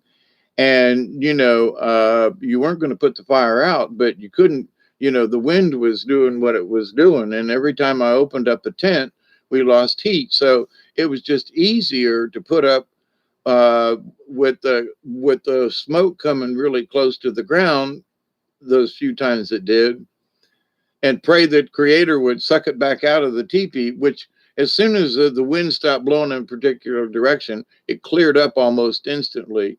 It would be so smoky you couldn't see to the other side of the teepee, and then all of a sudden it would be clear like magic. Unbelievable. But anyway, so there are experiences that we see, and do we understand what they mean at the moment, or do we get what spirit's trying to tell us, or you know that incident with the smoke was, it was like sometimes you need to keep your nose close to the ground, because it was well, we had a tarp down, but close to the ground was where there was no smoke, and it was cooler and fresh air, and so um but anyway, you have to be truthful with yourself and go, this is one of them times where I just have to put up with this, and I have to make do because it's 20 degrees outside, and the snow's going sideways, and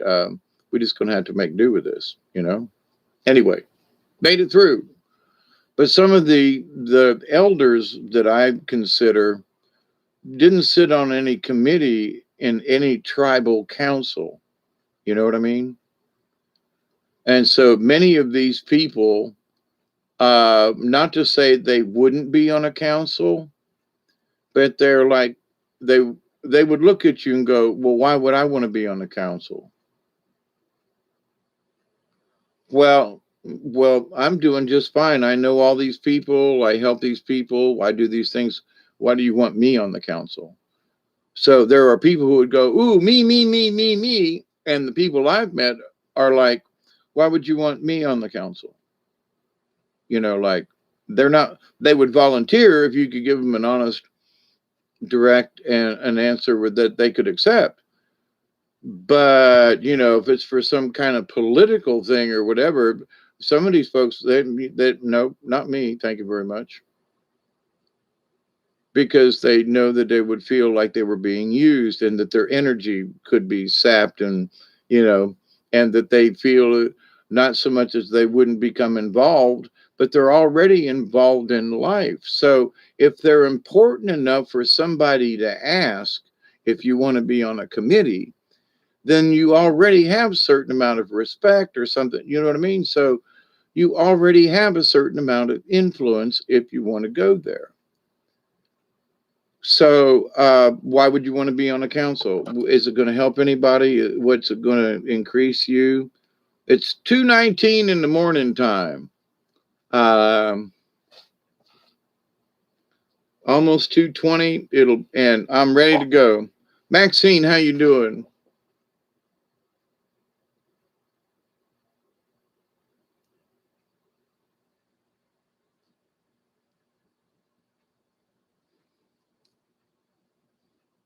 Isby, it's very difficult to shut off the pain from the world,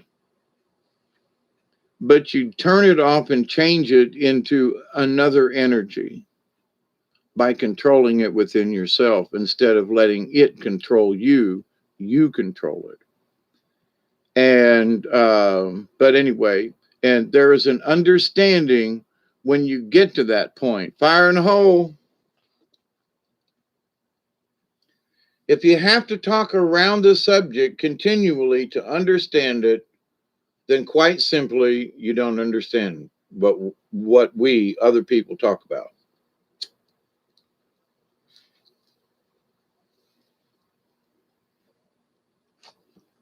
I've had conversations with some of these people. We'd be watching people go by, and before and after a dance or something, I'll be sitting and chatting with these vendors, these old elder Indians, men and women. And you hear some of these old women cackling about men and this and that and the other thing, And then there are some that are just as ratty and whatever as some men I've heard. And then there are the men and wife teams of Native Americans, where a lot of time the wife is the tough one of the bunch. He's like, but let me ask the wife. And then there are those where the wife would never speak. You ask her, and she'll literally will point at whoever it is, like him, but they won't speak. So lots of different customs, lots of different native tribes, lots of different people from all across North America have been to some of these powwows that I've been to, not only as vendors or participants, but, to visit or whatever. But when you have that kind of eclectic mix of the same native folk, you say, well, look at all these similarities, but a lot of times they ain't no more alike than the man in the moon, other than the fact that they call themselves native peoples, because that's where they started from, was here. You know, I didn't start from someplace else. My ancestors maybe did, but I'm native to this planet. I mean, well, at least this time around.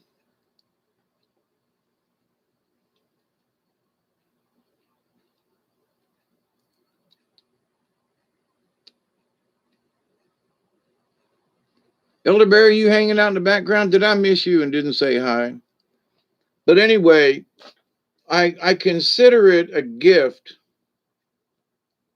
Also, when I crossed that threshold of believing 100.1%, there was a level of understanding that came over me.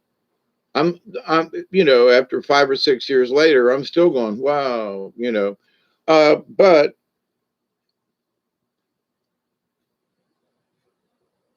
I have pretty much learned to catch anything that might catch me in a loop. In other words, something is that might be pulling my energy away, or somebody, or I'm worried about something, or something like that. So I have been honest with myself over the years to where I can sit here for 5 or 10 minutes and mull over something and kind of kick the dirt, as I say, and then I'll be okay. It's time to put that up. We can go back to it anytime, but right now it's time to not. That's enough of that, and that means that's enough of it. You don't let the thought try to creep back in and keep thinking about it. No, shut the door. Put it in a drawer and shut the door. It doesn't have to mean that you got to lock it and throw away the key. It's just that you're not going to think about it. And that's it. You've given it 10 minutes, 15 minutes, an hour. Don't care, whatever it is. But when you make up your mind, you've had enough of that conversation running through your head and running different scenarios. And these people are negative and this person, but stop it and be honest. Say, okay, that's it. Put it in a drawer and just close it. It's not about being nope, just okay. I've had the conversation. Here it is. It's in a folder. I just put it in the thing and I just shut the filing cabinet. That's all. Now, next, whatever it is. Now, there are times when folks don't have a next.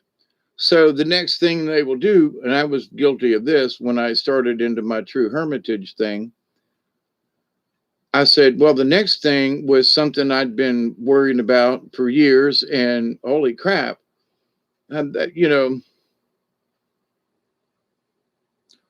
Otis, dead and gone, left me here to sing this song.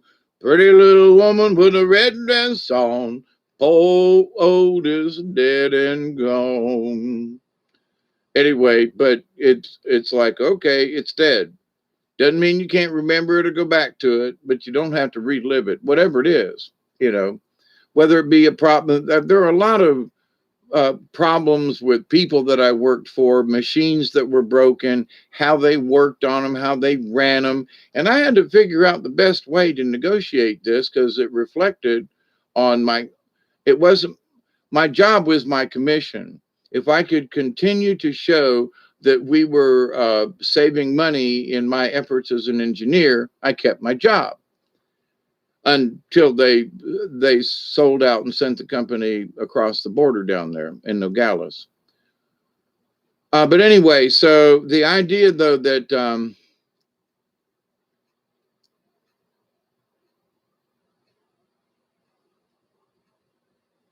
being honest to thine own self be true in all situations, because there were times when I would feel like this person has a grudge against me or something. I had to go into the situation like I had just met him. And sometimes that meant 2 or 3 times a day. And you're going to say, "Well, Jay, what you doing?" "Yeah, okay. Yeah. Well, so how'd that new tool work out?" "Well, I'm still adjusting it." And I'm going to look at him and go, I want to say, "You dumb fucking stupid," and I condense it and go, "Well, I thought that when I was out here 2 hours ago, we already had that set and you had done tests." "Well, I had to stop the machine. I had to change the wire, and the wire's got a different memory." And you want to go, what it is he don't want to run. He's making excuses, and he's done this before. And I'm like, but it's like, okay, it's your job and mine, but it ain't the tooling. "So how's the tool?" "Well, I haven't adjusted it yet, but it's still working. Still cutting off." "Yeah." "And blah, blah, blah, that." "Yeah, well, that's fixed." "Okay." So that means I came out here 2 hours ago, fixed your issue, but because you want to screw around the rest of the afternoon, which I couldn't understand.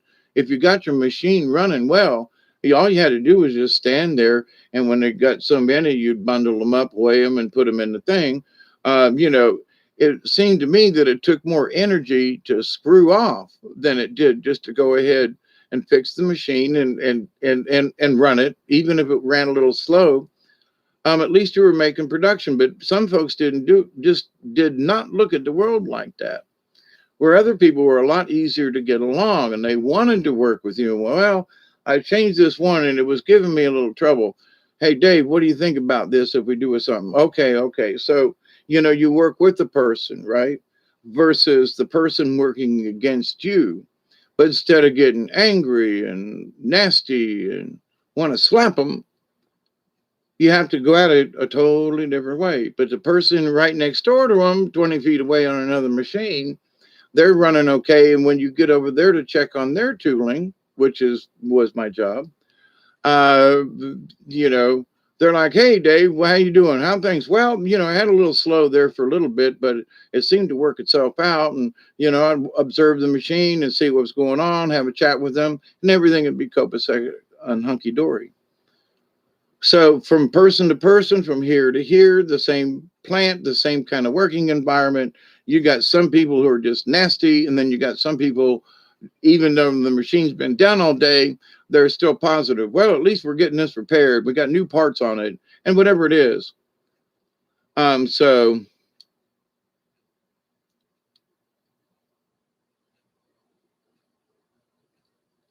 a mushroom makes you trip just looking at it. Oh, is Amanda in the house? Hey, Amanda. Mossy Man, how you doing?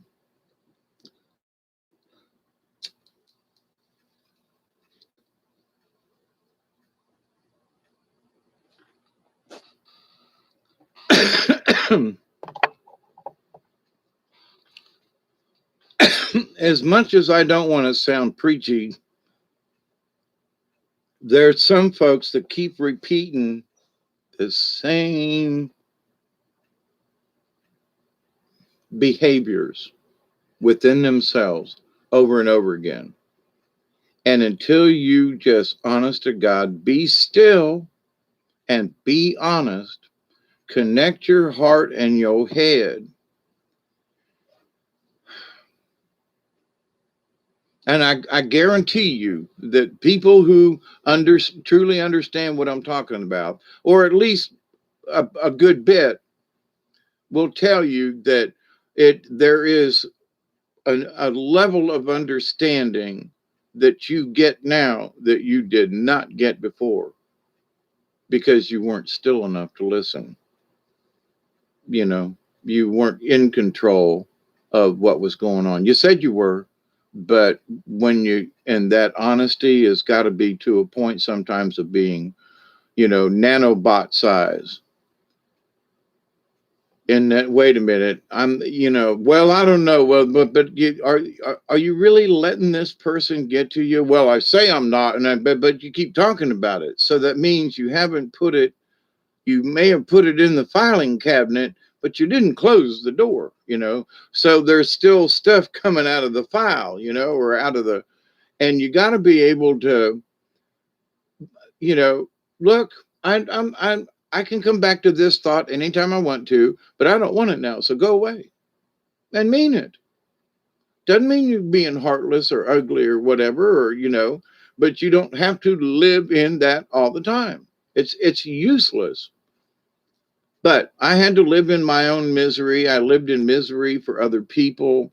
I lived in misery for my future. And now that I'm here in the future, I look around and go, well, I called that one, didn't I? You know, well, here I am, and this is what it is. I'm like, well, it's not quite what I was. You live in LA, right? Foo Fighters times like these.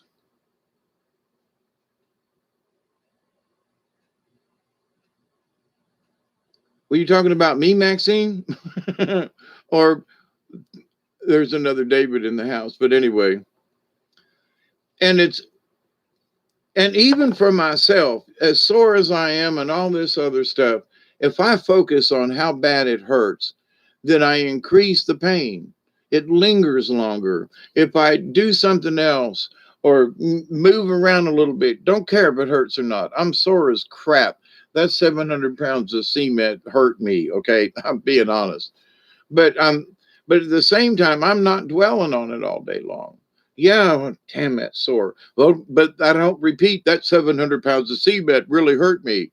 Oh, that 700 pounds, all that cement work. Now I go outside and I look at it and go, man, it didn't quite turn out exactly like I wanted, but it ain't bad. It's hard. It's there. The ants can't get in. The rain's not going to penetrate it. And, okay, it's all right, So it's not a perfect win, but a pretty good one, cheers, right?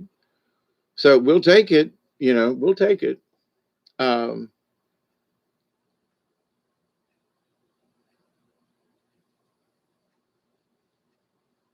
One end of the concrete looks better than the other. While it was still wet, some of the clay got on it. So it gets into this mottled kind of, it looks dirty, and it's actually the clay that is part of the cement. But anyway, so some people would go, well, there's, that it looks dirty. It is actually that's the clay mixed in with the concrete. When I was working that last little bit, and I was tired and I didn't have any water and my back hurt. It was all I could do to put this together, and it just, it's a little model on this end. How many people are going to see it? In a couple of years, it's probably going to age and do its own color change anyway. Is it perfect? No, but it's good. It's nice and hard, and it's there. So, hey, take what we got, right?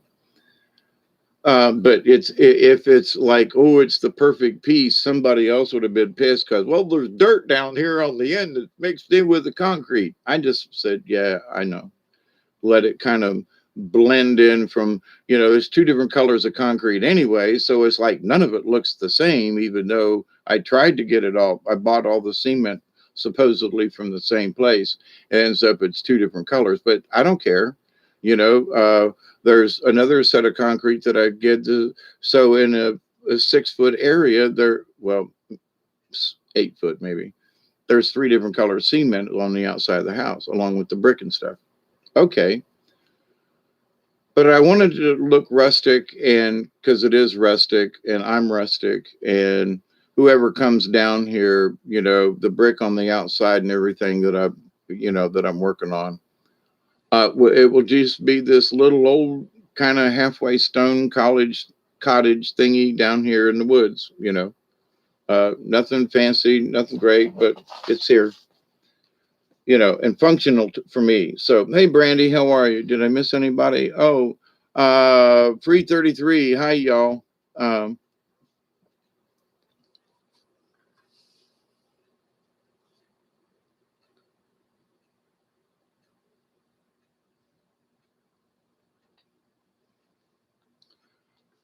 Well, here's the thing about anything that comes in, and I've discussed this before. Make it simple. Okay, don't make it complicated. well, I'm really feeling blue about this person or something over here is really on my mind, then just say, okay, and that's it.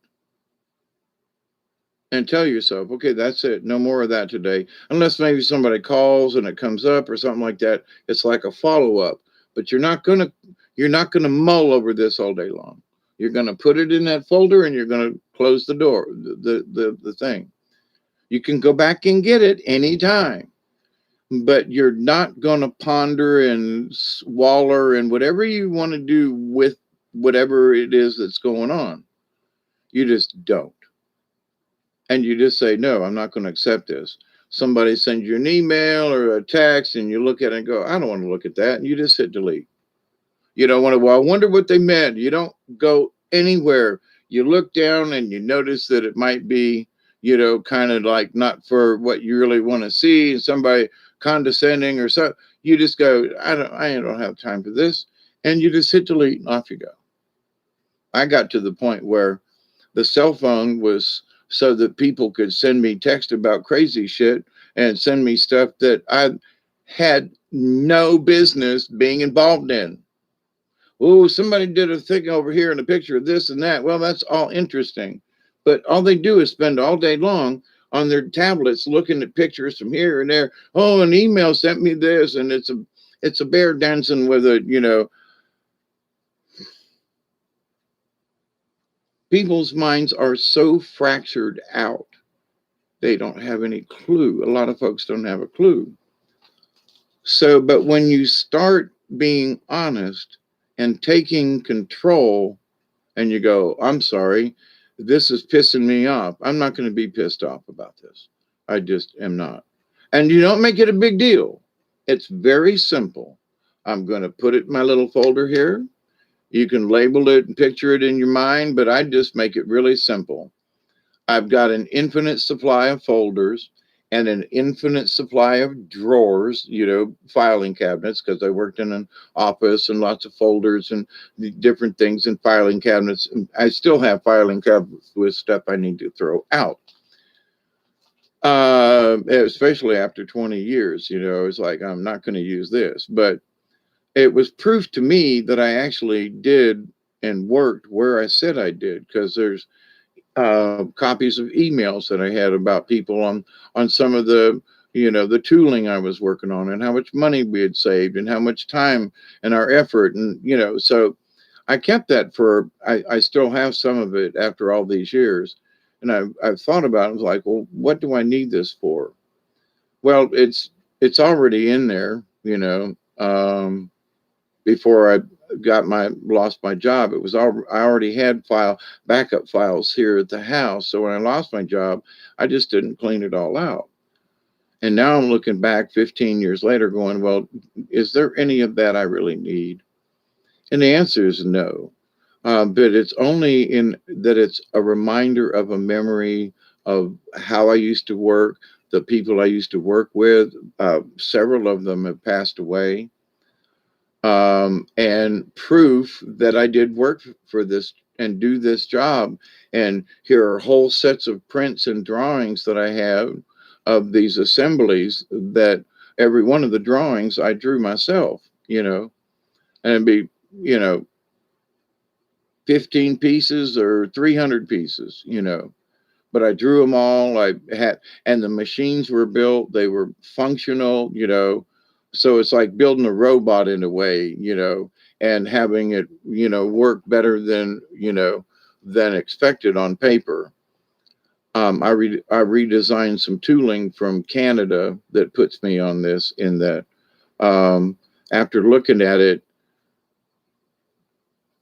our machines down here in the South were able to crimp this wire onto a spark plug, and at the end of it, bend it, because many of them didn't come bent.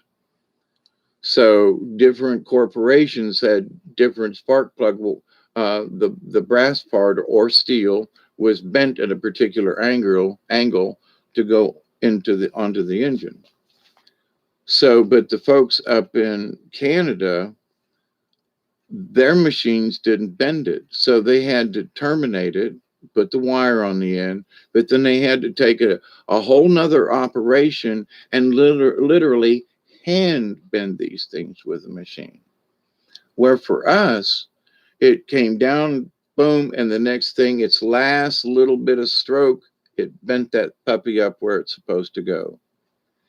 And I took a machine of theirs and said, I'll bet you I can do the same thing with your machine. And did. And they were like, I can't believe you could do it. Well, I was like, if we could do it on our machines, why can't we do it on yours? It's just a matter of, man, they were surprised because it eliminated a really nasty operation and having to handle all these things 2 or 3 times and bundles and stuff. It was a mess.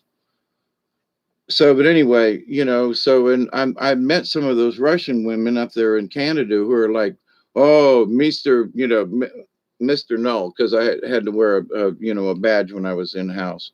Mister Null, you help us fix this. Oh, Mister, call me Mister Dave. Mister Dave, Mister Dave, and you're in the plant for a couple of days up there, and you say, look, I can fix this. We'll send some. I might not come back up here to visit you, ladies. And I'd been up there I want to say 3 times, but I know it was twice. But anyway, I was not feeling well one trip. But went in there and was able to work their machine, duplicate it, copy it, make an even better machine than theirs, and add an next, take a step, finish the part better, and so that it eliminated another step in the plant. So I saved them a bunch. And the women just hated that job anyway. So I was like, yeah, there you go. So it wasn't just saving money for the company, but when I had a chance to meet the people who were actually having to do that extra step, my point to this is, why did I bring this up? I felt empathy for them people. When I got back down here to South Georgia, there were a couple of those minor engineers up there that called me on the phone and going, how, they wanted to understand how to correct something. So they'd call me from Canada. We'd have a chat, and it's to go, well, try moving your machine in a little bit or back it off just a tad or increase the stroke or whatever it was. But to the point, though, it was about when you met the people that you were fixing their machines, there was empathy for the people who worked there. So if it was really difficult, and there was sometimes it wasn't a lot, but I could make their jobs a whole lot easier, and their production went up, less problems, so forth. And if you're trying to make a good product and you're always being looked at, you want to make production, right? Without killing yourself. So, and I just figured it was best for all of us if that was our basic goal, right?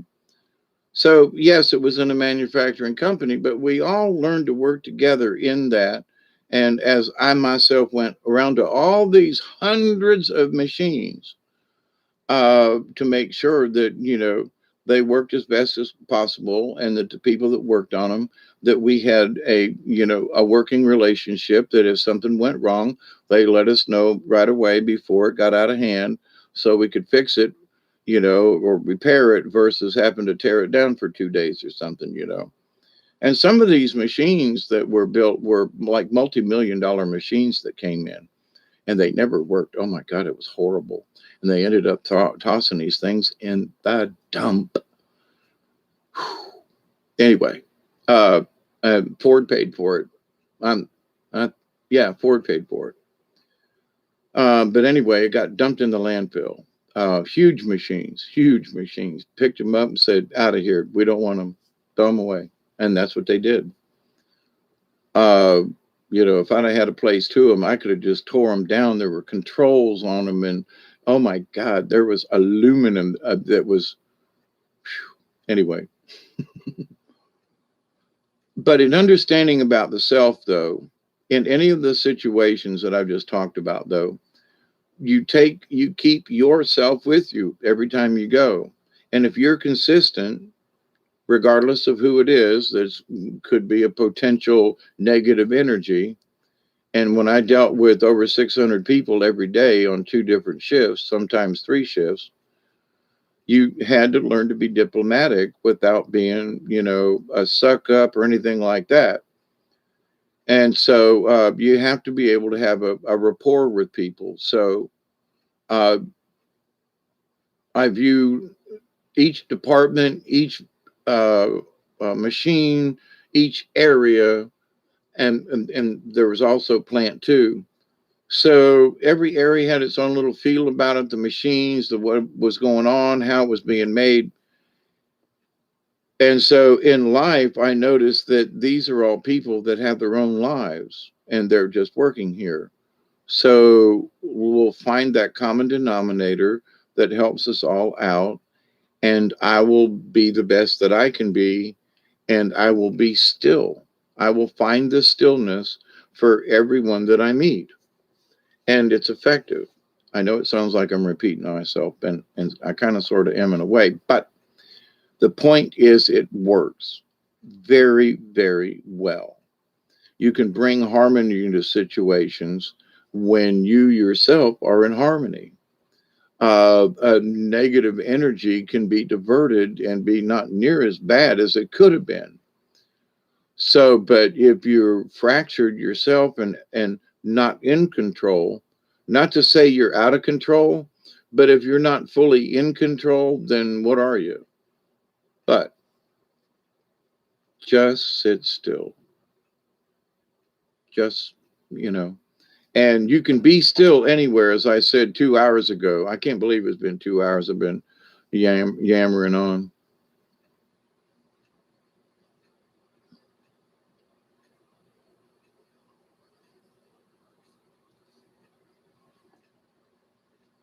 June the 14th, eh, Maxine? Yeah, my son's a Gemini too. Yeah.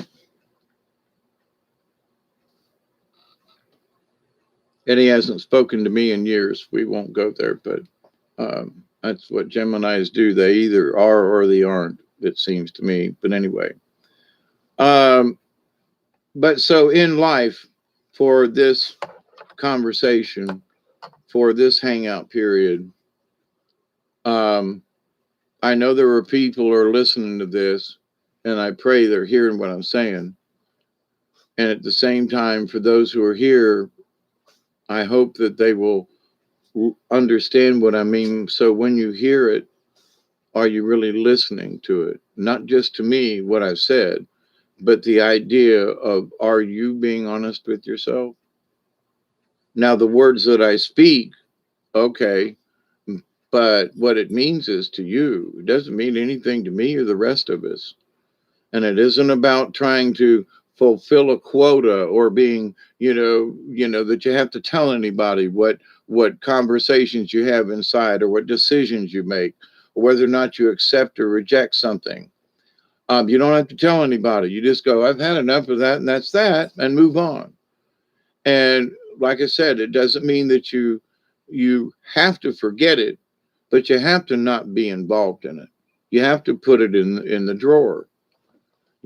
So and if it's something that's important that I'm reliving in my head, and I don't really need to do that because it's keeping me from doing something else, then I really need to put that aside for now.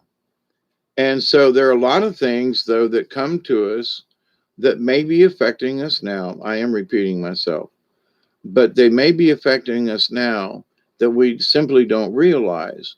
But when we start being honest with ourselves about those things that we accept in our life, and it's sort of like armadillo, where I think it's armadillo, that you draw the circle and you put the things in it that you really do accept. And for me, there'd be like two other circles. There'd be like the inner circle for the really intense stuff. Then there'd be another layer on the outside of that with stuff that's like, it's okay, unless it's, Uncle Harry or something, or certain things that you will accept with a little bit of scrutiny, if it comes your way. And then there's on the outside of that stuff you just really don't want. You just say no right away. No to Stalag 13, no, no. Okay, no. All right. So there are things we already know that is no, and so we don't even have to really write them down because we already know that it's no. But there are some things that like, well, I don't know, I would consider this or something, but then there are the stuff that should be our core values, and we can reevaluate them. We can add things into our core self. And when we find the stillness with our heart and our mind, and whether your eyes are closed and you're humming om, any way that you find it, I'm good with, as long as you ain't hurt nobody. No sacrificing, that ain't part of the deal, because it's all about understanding the self. Well, I'm gonna call up my cousin and have a chat with him about what. Well, I'm gonna. Okay, but there you go, yapping again. Shut up. But no, shut up. Be quiet. It's the stillness, and I would rather just say just be quiet. But some of our thoughts are so stubborn, we have to use our finger and go, I said shut up, and mean it. But when you gain that confidence with the decisions that you make about those emotions or thoughts or whatever that you wish to challenge and make your day or life or month or year, whatever, a crisis, when you understand that that you have now, I say complete control. Stuff's going to come along where you're going to have to reevaluate, but if you're strong with yourself and you can find that stillness, no matter whatever comes your way, you'll be able to work it out because you've got the confidence.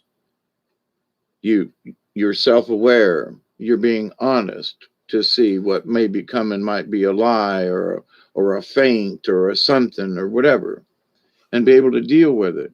And if it's something that might not be truthful to you, you can see it. You would understand it, and you'll still deal with it.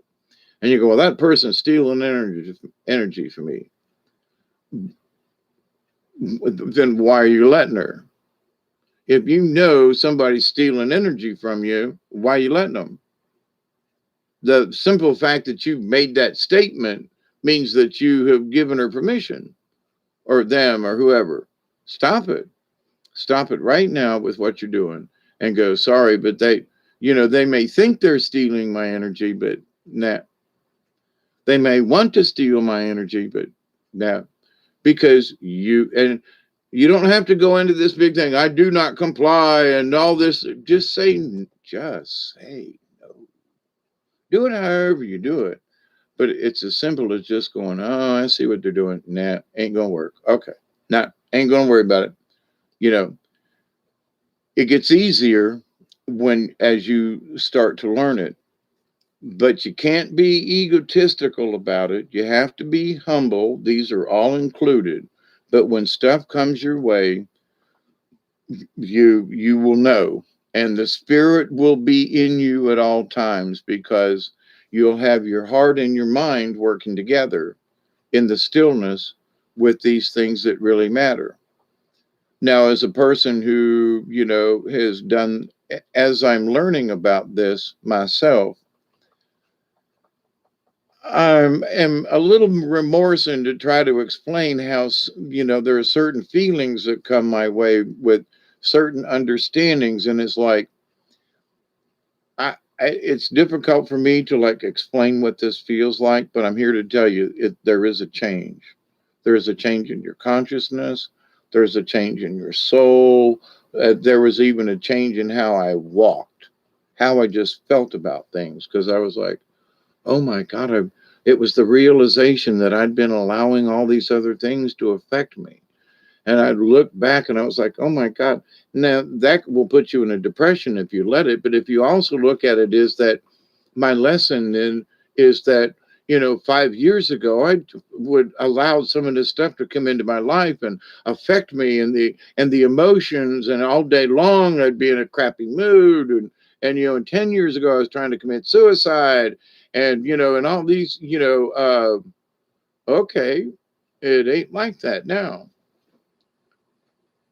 Why? Because you have to be honest with yourself and say, this energy that's coming in. There was a sadness that overcame me this afternoon. I don't know, about 4-ish, after 4 o'clock this daylight time. So I was just a little teary eyed, and I was sitting here going, I wonder what that is. So I just sat here and, asked the universe, anybody I know in particular? And it was like, no, not necessarily, but maybe. And I was like, well, whatever it is, send love and prayers back. But I'm not going to, I can't live, whatever the tears are. They just have to stay right there. I get it. I see it. I acknowledge it. And I send positive energy back down the way it came. And I move on. Don't know what it was. Don't want to sit and analyze. Well, where I used to, oh, I wonder where that come. Oh, wow, that was really strange. I got this sadness, and I know it was me. And I would go through this whole diatribe, sometimes for hours on my part. And now those things come in, and I go, well, that was important. If it's somebody I really know, there'll be a message like a picture, or you'll know it's from. But this one I couldn't identify. But versus spending even an ounce of energy on worrying about who, what, where, I just said, well, that's interesting. It's not me, so it's got to be from someplace else, because I'm doing okay. So wherever it is, don't care. I love you. Send a positive prayer back, and hope that it works out. So before I even allow it to affect me, I see it, notice it, and send it right back. It's not a negative feeling, but it was sadness. And I literally had a tear in my eye, and I was like, well, it's serious enough where somebody had a tear in their eye. So, that's important. But I'm not going to sit down and try to figure out who it was and where, and go through, do a card, where I used to sort of do that kind of thing. And I feel that it's much more effective this way, because I don't get caught up in the emotion. And it's not that I'm emotionless, because in my thoughts about where whoever was crying and whatever the tears for, I was like, wash it out, go ahead, it's okay. It's good to cry once in a while, but, have strength, find strength in those tears, it cleanses. And so, yeah, whoever was crying, and I could feel the tears myself. But I was like, but we're not staying here, uh, be strong. It's okay to cry. It's okay, but, be strong. You got this, whoever it was, and then I got out of it where, a couple of years ago, I'd have sat here and pondered and tried to figure out, now, where did that come from? Was that somebody thinking about me? Was it somebody something? I could have spent a day or two trying to figure out where'd that come from. Now, if I'm supposed to know, there's a tag, there's a hashtag to it or something. So, but anyway, in your lifetime, you should look at it in a bigger picture, in that, well, there have been times when I've actually asked myself this, am I not worrying enough? And it was like, no, because I'm still a compassionate being. My core value is still compassion for all beings. My core value is still this. So, because my core values haven't changed, and I believe them 100.1%, I don't have to keep going back over that same territory, because I believe it 100.1%. So, certain folks, depending on how honest they are with themselves, and how they can you can see stuff coming sometimes so easy when you learn this quote technique, and you go, oh, wow, man, I see that one coming. Now let's see, how can I've literally said this, there's somebody at a meeting or somebody from another department that really hates your guts, or you had to report them because they were an idiot or something, even though you were nice about it, you still had to report them, right? So, but I want to patch it up and I don't want there to be any hard feelings. So, it's like, man, hi, how are you?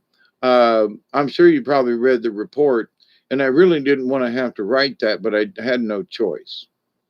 And it was like, I hope it was nothing personal, but certain circumstances, I have to make sure that what I'm doing is fits what my boss wants. And what you did, he asked me to report on, and that's what I did. And, I'm sorry you got your ass chewed, but that's the way it is. So, but I didn't, there were certain things I could have done, said in the report that would have made them look worse, and you don't. So there was also a lesson in that. So, well, this person was an idiot, but you don't write it down. You say this person had misgivings, or you find another thing and you go, maybe this person was having a really shitty week. You don't know what this person was going through. So it's not that you try to cover from them, but you don't dig them. You don't stab them repeatedly. Uh, whose birthday is it? Happy birthday, whoever it is.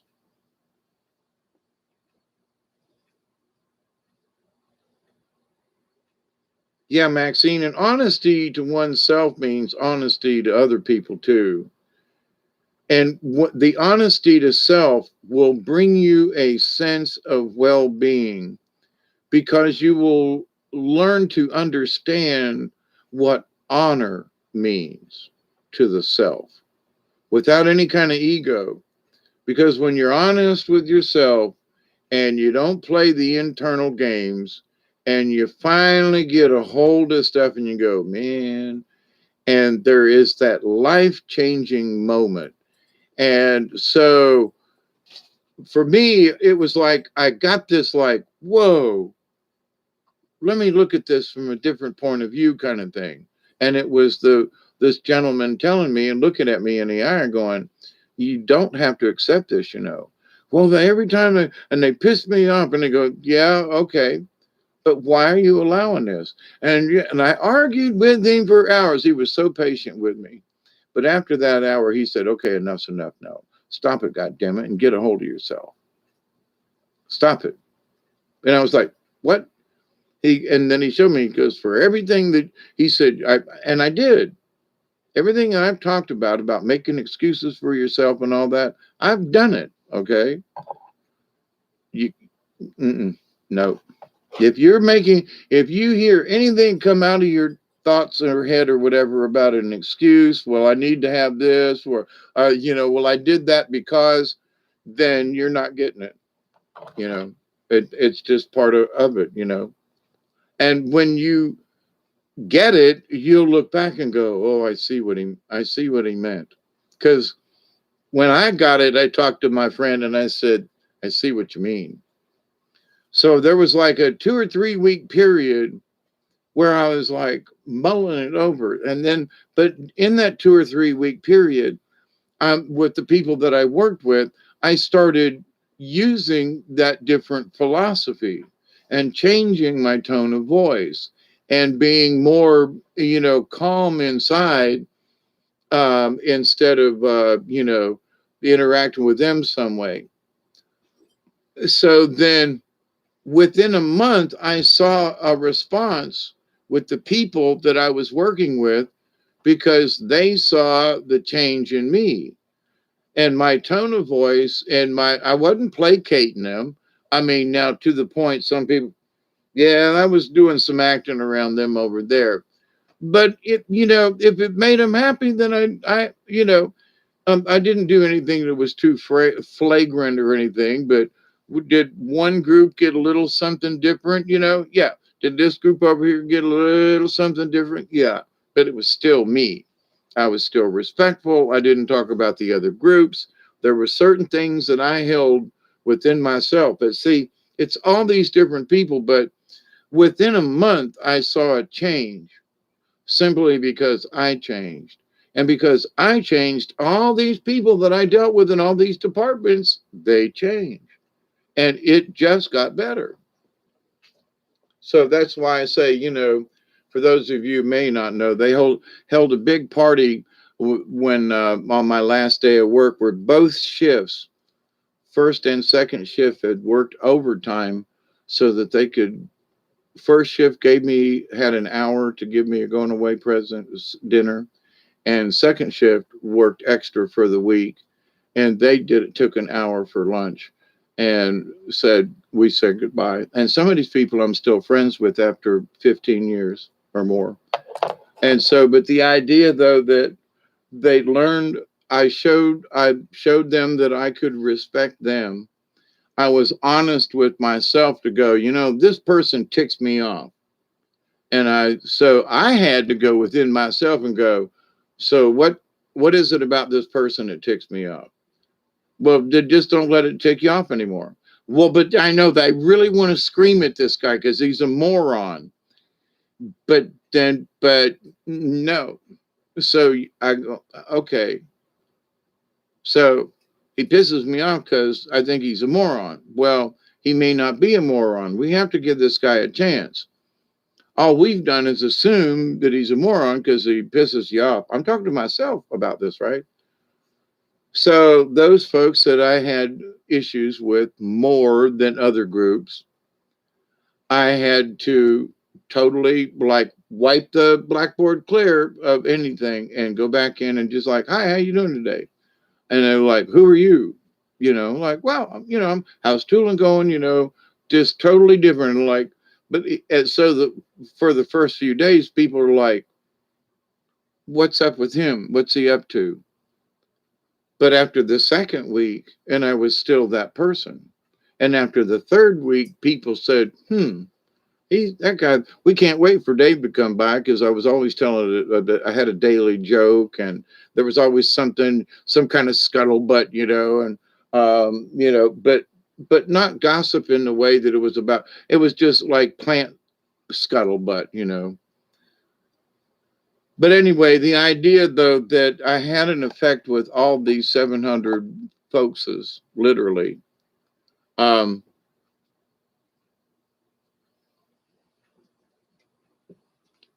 in a positive way, came because I chose to be honest with myself. They didn't do anything. I did. I changed myself so that I was the same self to everybody. I know that sounds weird and maybe convoluted, but so I know I've talked about this before, but there are folks out there that are struggling. And I'm here to tell you, when you learn how to do it, when you learn how to find that stillness, the potential is unlimited. And not just about influencing other people, which I did, but what I wanted was, it wasn't what I wanted, it's what we all wanted. We had meetings, and I said, listen, I'm here so that we all can keep our jobs. How many want to keep their jobs? Raise your hand. Well, of course we want to. And I said, okay, then let's work together, because I want to keep mine too. All of our jobs are threatened now. We can bitch at each other and holler at each other, or we can work together so we can all keep our jobs. Who's in for keeping their job? You know, uh, me. Okay, then. And so I was sort of a mediator between management, but the bottom line was, if you don't look at it like this, they're gonna, and they did send our jobs to Mexico, but they were in at that particular point in time, they were considering it. So, you want to keep your job, then let's work together. It's not about me being right or you being wrong. It's about us working together. So, two shifts, two plants. I know that it works. It's 3:11. I'm going to hang out. Um, yeah, I don't need much to celebrate, but I would celebrate for every understanding that a person receives.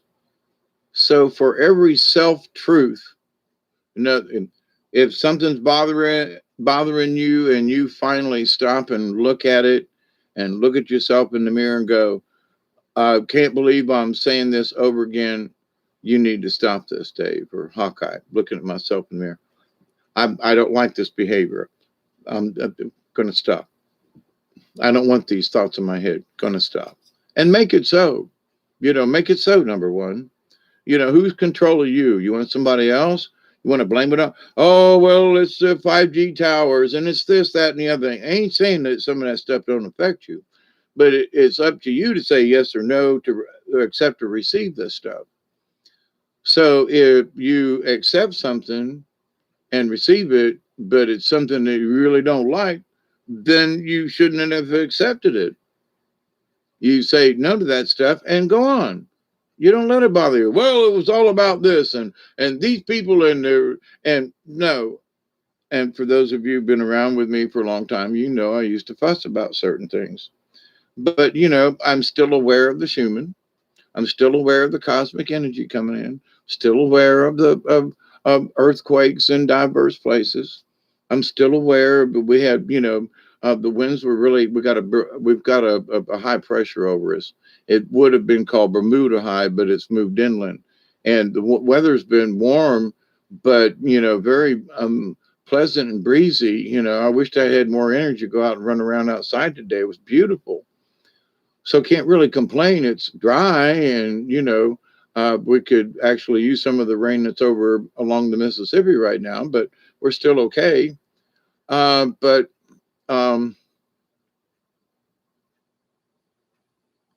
that's not necessarily how it'll be tomorrow or the next day. If the high moves over a little to this way, or we pick up a tropical storm out of the Gulf.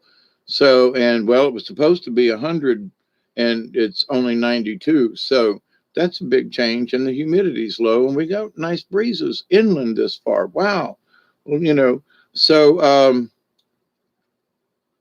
my point to that is sometimes, like they expect the weather to be a certain way and it actually ends up being something else. So, but regardless of what it is, I'm still who I am.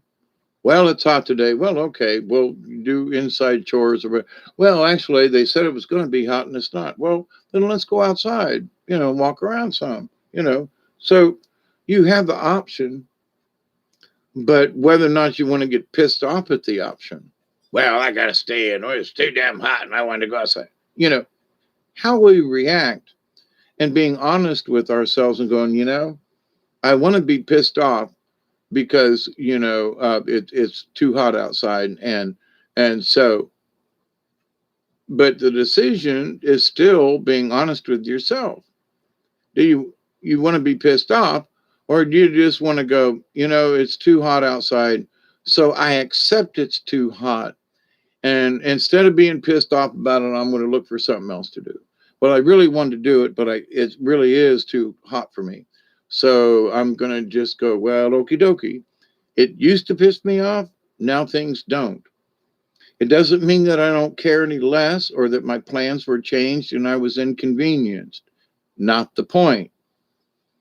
It's whether or not I would accept being pissed about it and ruin my day because of my mood, or whether or not I chose to accept my own decision as to not being angry about what I could and couldn't do, or what I wanted to do and didn't, or whatever, or something got in the way. Whatever it is, it's our choice to accept whatever energy there is. Well, this person pissed me off. Well, okay, for how long? Well, I'm still pissed off. Well, when did they piss you off? Well, yesterday. Well, why are you still pissed off? Well, because they did this thing to me and you're still pissed? Well, yeah. Well, dumbass, stop it. Quit being a dumbass. The dumbass. Stop it.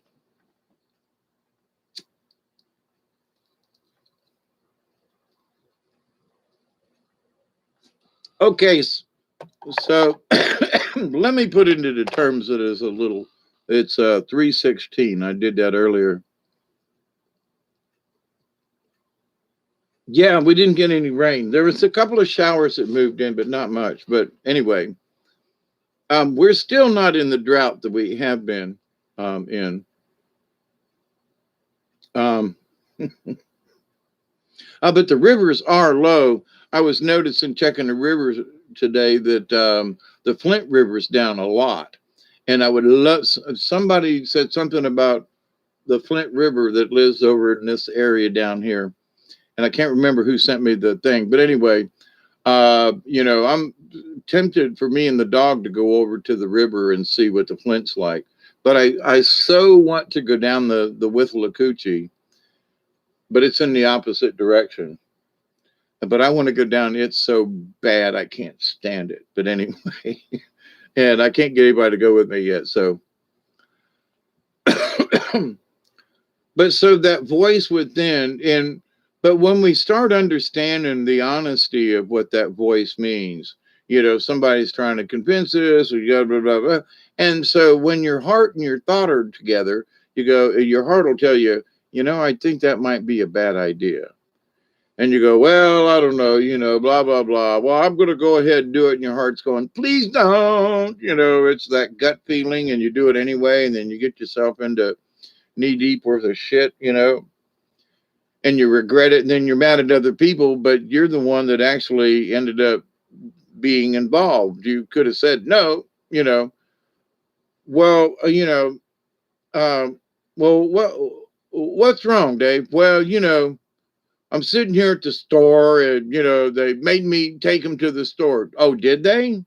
Yeah, well, blah, blah, blah. They made you feel bad, right? Yeah. So I accepted that they made me feel bad. So they made me feel bad. So they made me go to the store when I could have looked at the whole situation differently and went, these people are still batty as hell. And I know they're batty as hell. I know the one lady's got some negative energy, but I realize in the grand scheme of things that, yeah, they coerced me into taking them to the store, but I know they needed the favor. As much as, she grates on my nerves, I know she needs a ride because she doesn't have a vehicle. I know I hate to be around her and it makes my hair stand up, but in the grand scheme of things, if I don't accept that energy, if I refuse to allow her energy to accept me, and you're comfortable with who you are, it's like, okay, Jeeves, he's the butler, right? Driving the car. Okay, Jeeves, he's unaffected by whatever's going on. He's just the chauffeur driving the vehicle. And, he's very much aware of everything that's going on, right? But he's minding his own business. So, and it's in that we scrutinize things because we're the driver of our own car.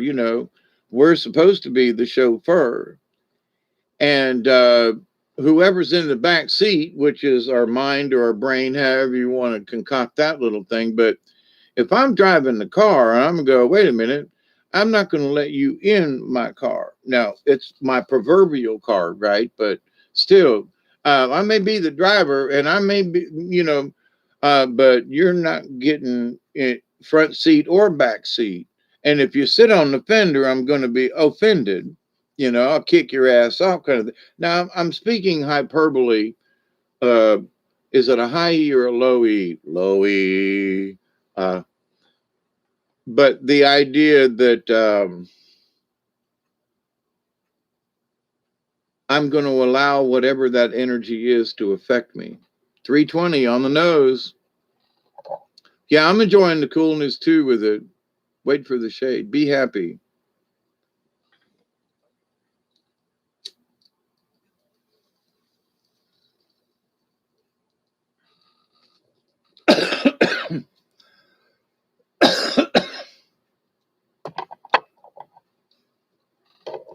Here's a little song I wrote.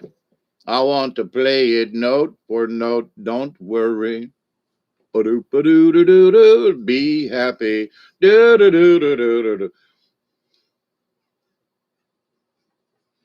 But here's something.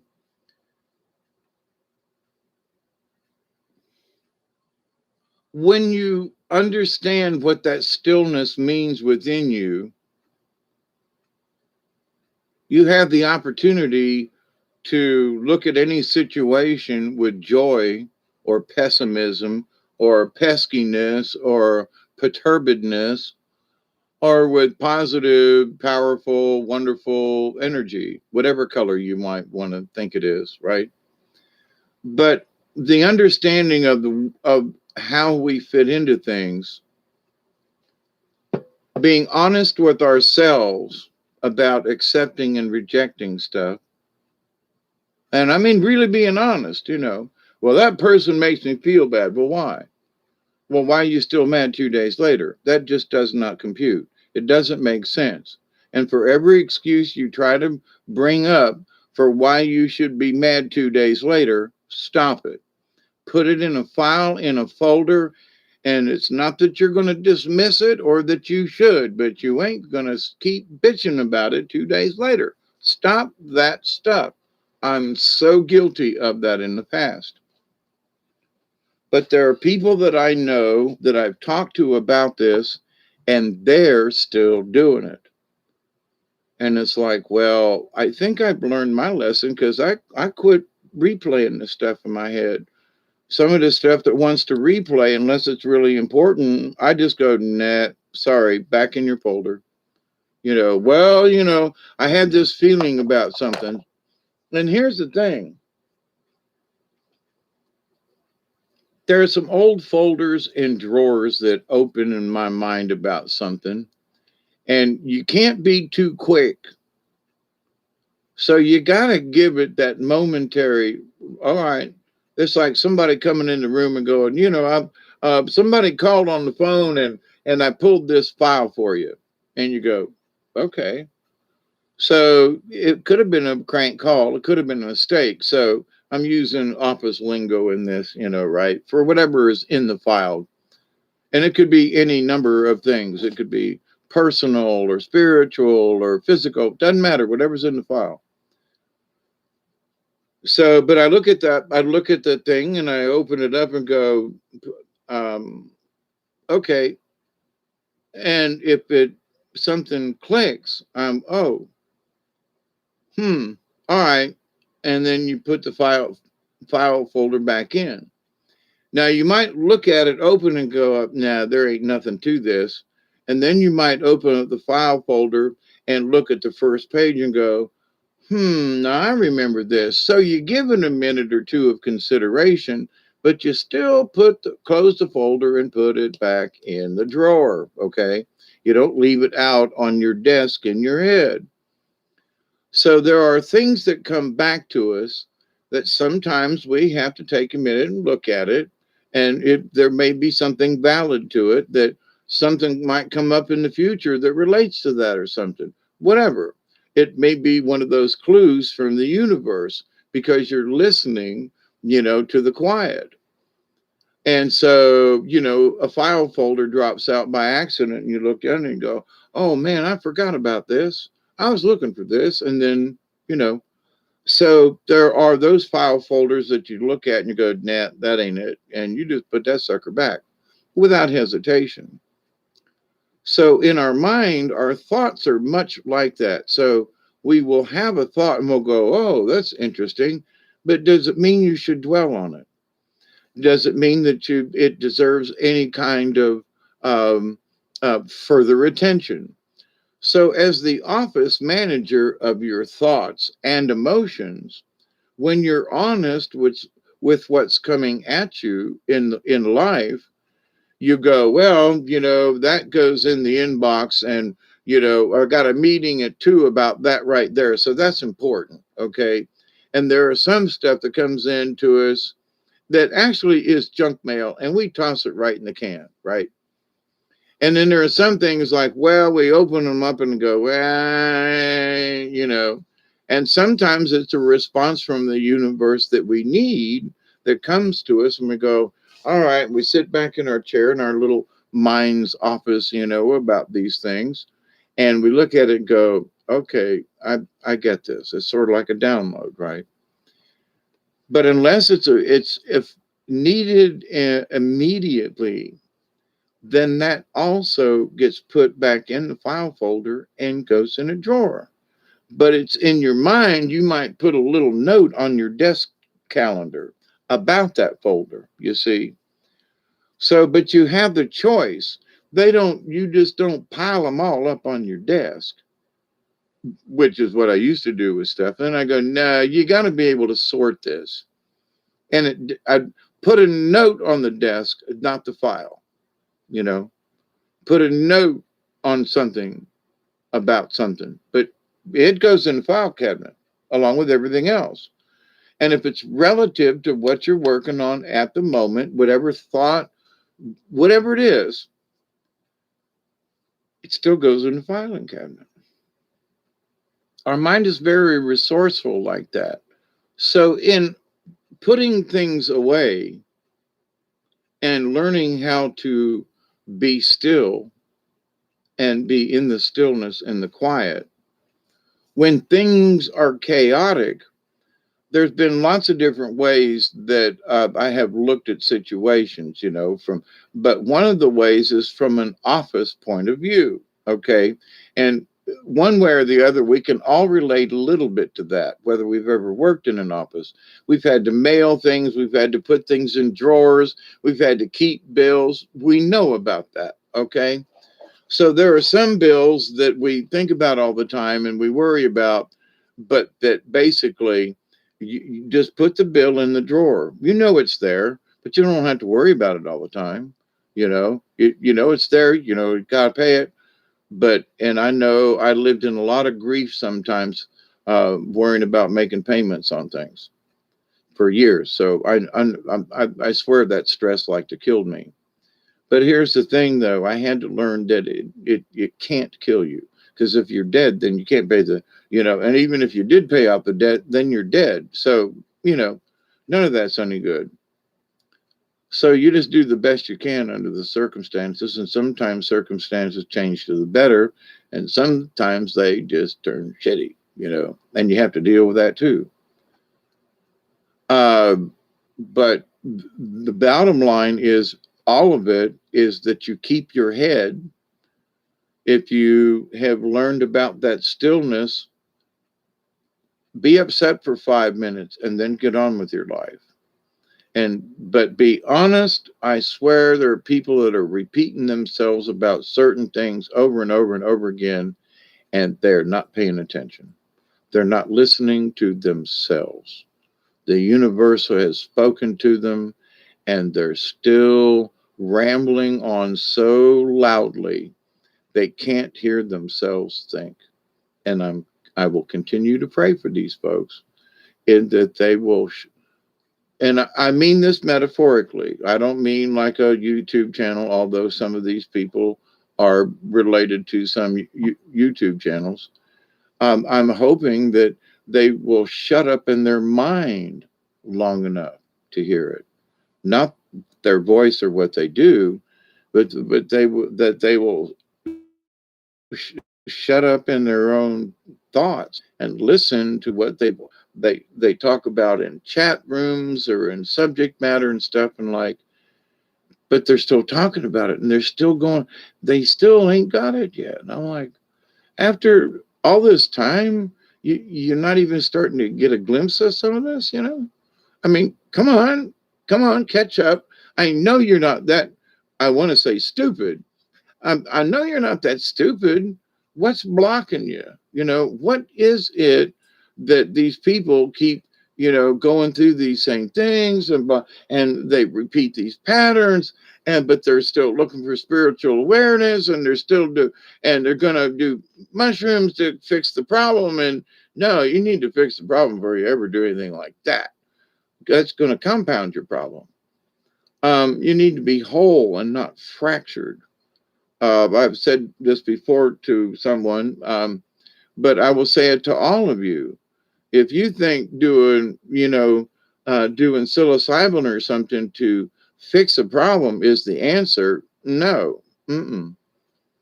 You need to go into that quiet and learn it before, because if you really want to commune with Creator, You don't want this mamby-pamby shit in your way to get, go out there and talk with the universe. Because if you got all these issues in you before you take these, then the issues will become your trip. Don't do it. You're a fractured individual. Your energies are in different places. Pull yourself together. And I mean this, however you want to look at it. And it doesn't, you could do it in a day, you could do it in an hour. It depends on how you want to do it. But if you're going to keep being fractured, then for God's sakes, don't be taking any kind of LSD or anything like that. Please do yourself a favor, because what's going to happen, it's because your thought pattern is fractured. The LSD or the mushrooms will just enhance that fracture. That is not what you want. You want a clear picture. Okay. Trust me, I've done this for, a bunch of times, but your mindset before you trip is very important. And there are many people who, yeah, well, I'm going to do this. And no, I mean, if you're going to do them anyway, and you don't want to do them by yourself, I'll babysit you, but I ain't doing them with you, because I don't want the energy that you have. If you already have conflicts within yourself, and then you take some kind of hallucinogen that's going to, whether you are conscious of it or not, it's unconscious in your head, and it's really close, and it's going to affect what happens. Don't do it. Be smarter than that. I mean, seriously, if you want to get out of what those things are, like mushrooms, or, if you can actually find, true acid anymore these days, I wouldn't trust anybody. I just wouldn't. And I don't know, after having tripped all the times that I already have, I don't know if I really need to trip. Uh, I would, if you were tripping, I would probably trip off of you without having anything, because I've been in this whatever state of stuff. I'm the old hippie, yeah. But there's also, because of my shaman in training, I just want to be closer to the universe and be more spiritual, and this is my choice, right? So with that, after all these years, there are benefits to it, especially if you allow it and you listen to the stillness and you take some very simple advice. Um, and so in my lifetime, I have been able to prove to myself how valuable these simple things are, and how much effect it can have in the universe, and how I know that I have these quote powers, but it's not that I want to use these powers for anything. I'm just going to keep being me. But in that, there is a power simply in that, because I just choose to be the same person in here that I was a few years ago. Now, like I say, I'm in training. Um, my uncle Bobby did LSD in '68. Is still tripping. Grandpa was abusive. Oh man, that's horrible.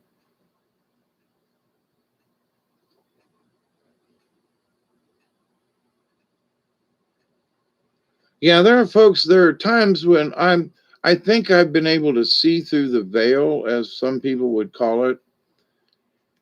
And there are those folks, especially back in my day. Well, if you take LSD, you're going to have flashbacks. It was all about flashbacks. Now, I've had some really trippy things happen to me when I wasn't on LSD, but I've come to realize that it wasn't that I was having a flashback.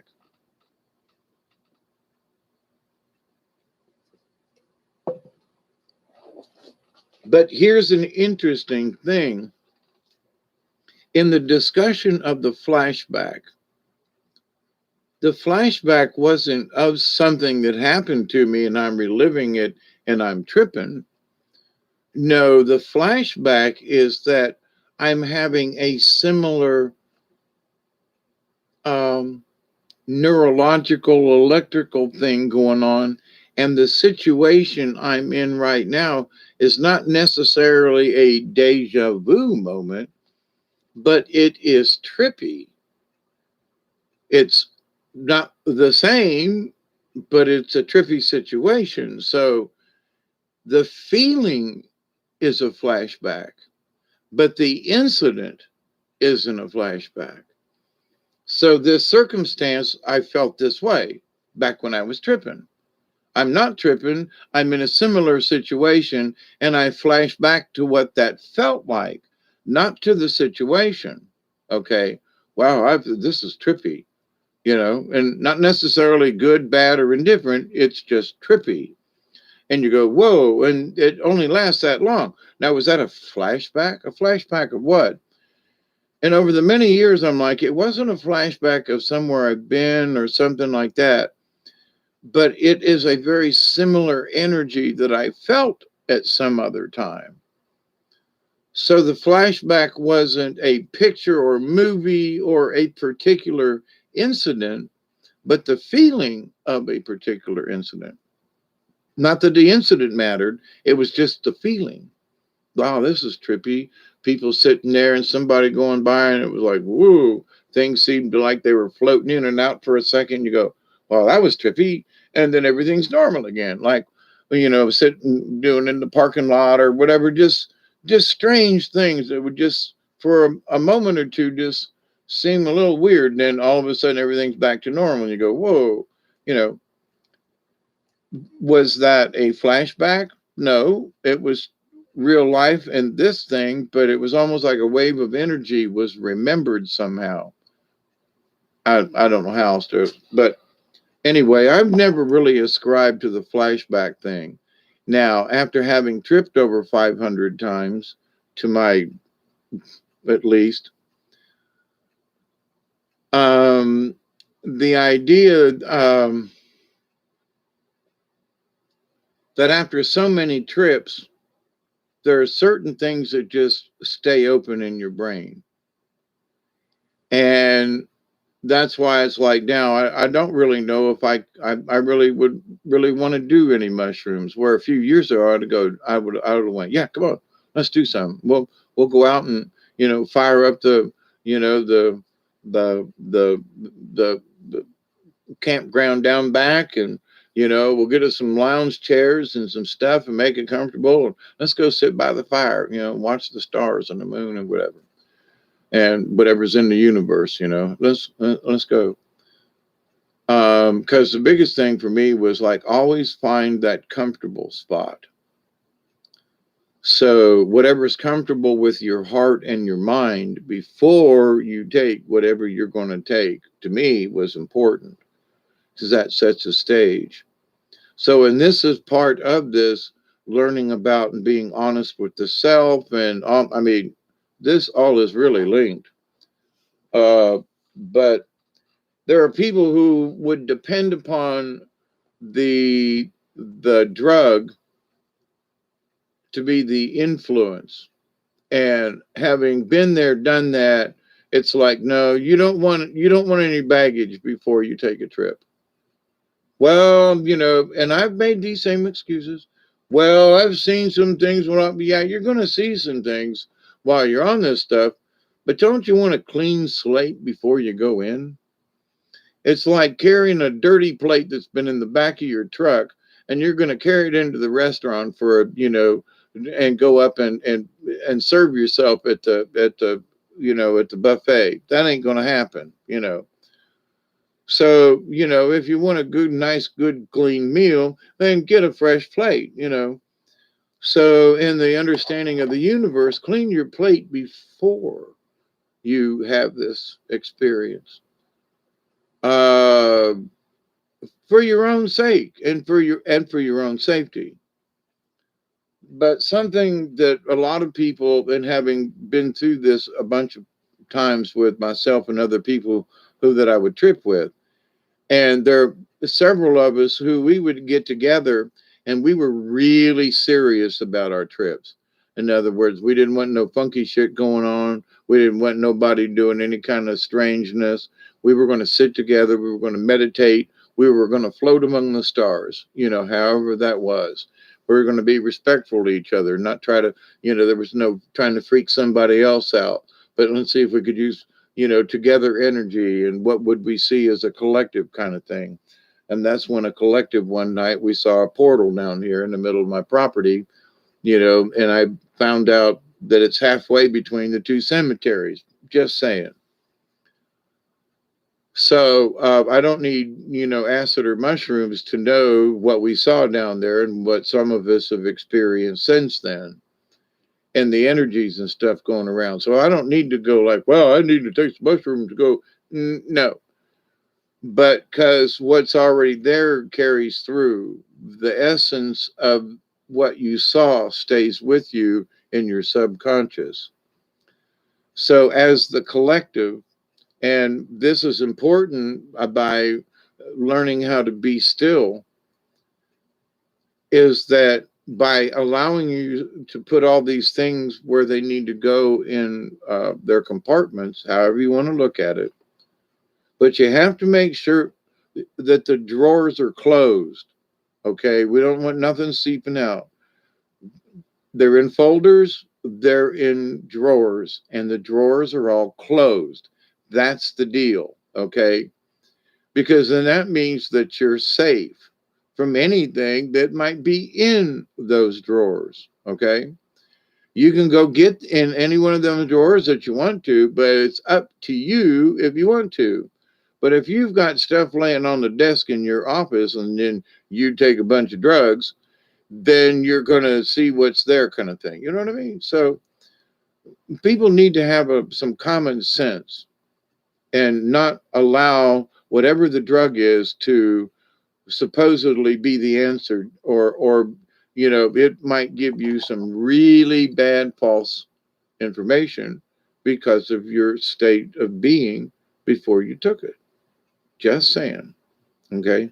However, if you do put those things, and it doesn't mean you got to forget them or anything. You just make sure the drawers are closed. So the smart thing and the confident thing that makes who you are what you is the fact that you know that. It's the confidence that all the drawers are shut. It's the confidence that nobody else has anything to do with you with this but you. So you can go into any of those memories, you can go into any of those drawers anytime you want to, but you understand now to have a clean desk is important and that you have control of the situation. It's not that you're a neat freak, but you understand how important it is to have your desk cleared so that what does come, you can take care of right away versus everything being cluttered. Now, where is that damn thing? Where's the thought? Where's my energy? Where's this going? You know what I mean? So in this scenario of all of these, I'm talking emotions, thoughts, actions, word, deeds, however you want to look at whatever's in the world, it all has a place. If it's involved, if you have involved yourself with it, then there's a file. And what you do with those files is up to you. So when you take control of the situation and you go, everything's going in a file and everything's going in a drawer. And when I want to close all the drawers, that's it. Office is closed. And I'm not taking any of it home with me. And everything looks nice. There's not any particular stickiness about it. But if something keeps nagging you, then there are times when instead of putting it in the big file folder, it goes in the desk drawer folder. So it's a little closer, but it's still in the drawer. You don't leave it out, okay? So that you're always pondering on whatever it is that's bothering you. And it can be 2, 3, 4, it could be a dozen things, okay? So make the choice. It's up to you to clear your desk of stuff. Not to throw, if it needs to get thrown away, be honest enough with yourself to go, these thoughts just need to get, they, I don't need to accept them. I need to, well, but they piss me. Oh, stop it. Grow up. You just, forget about it. When did you get pissed off? A week ago. Forget about it. You know, are you seeking revenge or, well, I'm still pissed off. Get over it. Well, I'm still thinking about it. Can't help it. Yes, you can. Because you keep telling yourself you can't help it. Well, I keep thinking about it. I can't help it. Yes, you can. You say, okay, I'm going to quit thinking about this. I've had enough. This is pissing me off. Blah, blah, blah, blah, blah. No, I'm not thinking about this. Go whatever the hell it is. Go away. I don't want to think about this. Blah, blah, blah, blah, blah. Wants to come back in. No, I'm not going to think about this. Nope. And you do it. That's how you do it.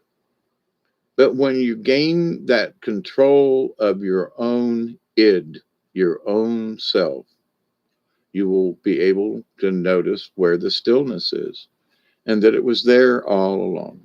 So, my friends, I need to go for various reasons. It's 3:47 a.m. It's 3:10, 3 hours and 10 minutes at this. Brandy, I didn't see another dimensions. Face morphing, wallpaper floating off, and helmet hair. Yep, yep. And some minds can't handle it. I don't know who said that. Yeah, lady, I'm not going to hang on too much longer simply because I'm tired. And I'm going on 4 o'clock in the morning. I'll read one card. I cannot read more than that, Maxine. I'm honestly tired and sore, hadn't had enough to eat, and it's 4 in the morning. But I'll pull one card and see what that.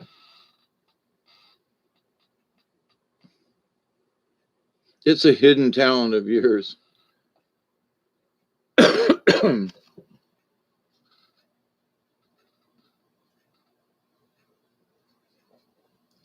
Now, you see, now, Maxine, and for the same conversation, I have to be honest enough with myself and with you, as brutal as it may be, and go, well, I'd really like to.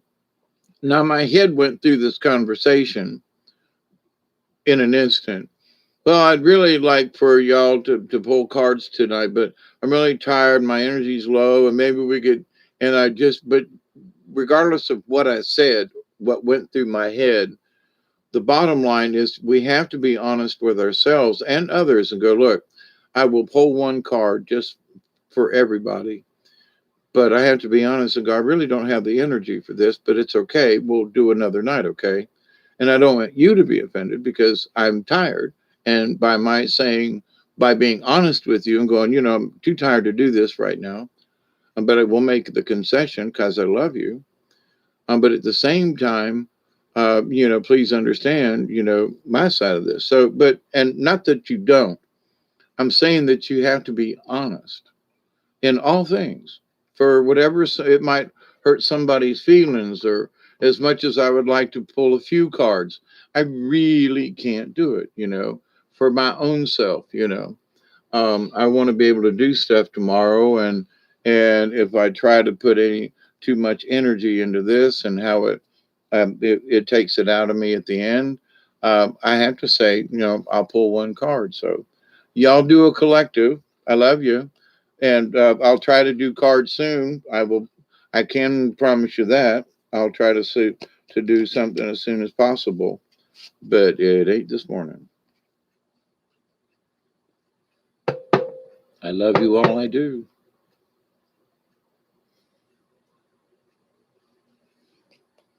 They're wanting me to split the cards a couple of times, so that's what I'm doing down here in my lap.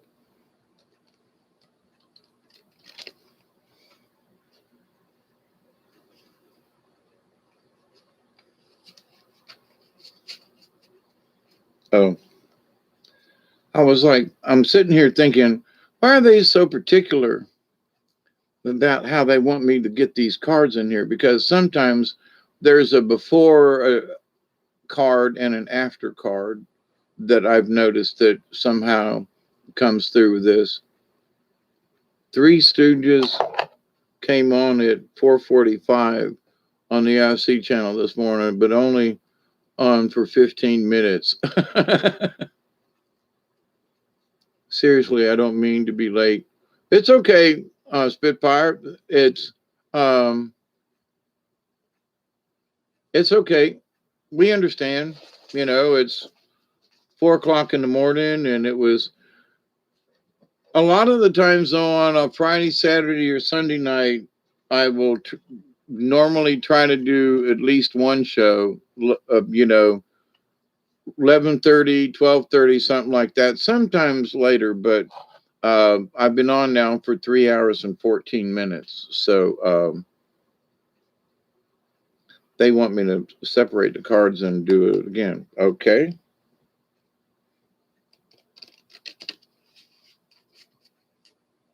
All right.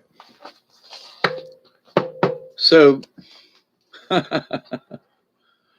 right. So here's something that to put it to the cards thing. So as I shuffle the cards, I always try to never leave the same card as my bottom card. If I've seen my bottom card on the deck, and I try not to look, but there are times when they go, flip it over, and I go, okay, so here's bear. So I shuffled the cards twice, didn't look at the bottom of the deck. Bear was upside down the first time. Okay. I've shuffled the deck and not looked at the bottom card and thought that I made sure that the bear wasn't the last card when I shuffled them, because I try not to leave the same card down. The bear came up again after the third shuffle, and this time it's right side up. Now, I don't know if this is the card or not, but in shuffling the cards to have the bear come up that way, like I just described it, because that's what I've been sitting here doing while I've been talking to you. So here's the bear. So I can't ignore this bear card. But as I'm sitting here, they want me, as much as I only want one card, it's a personal thing, but they're saying, no, there's another card in here. So now I'm letting my fingers travel through the cards, okay, to find out what is going on with the bear message. Now, the bear message always talks about going within and listening to the great silence. And I can't, in a way, when I go to reading this, it's going to go right along with what for the last 3.5 hours I've been talking about or talking around. Okay. And they want to throw in crow medicine with that. Now that's interesting. So I got bear with the crow. Who's the keeper of law? And the great book is sealed with a crow feather. And then the third card to back it up as sort of a spread for all of us is eagle. Now, how about that one? So as a one card, I am accepting that it's a one draw, not necessarily one card. But for us all, so bear is the primary card tonight. Let me get the book.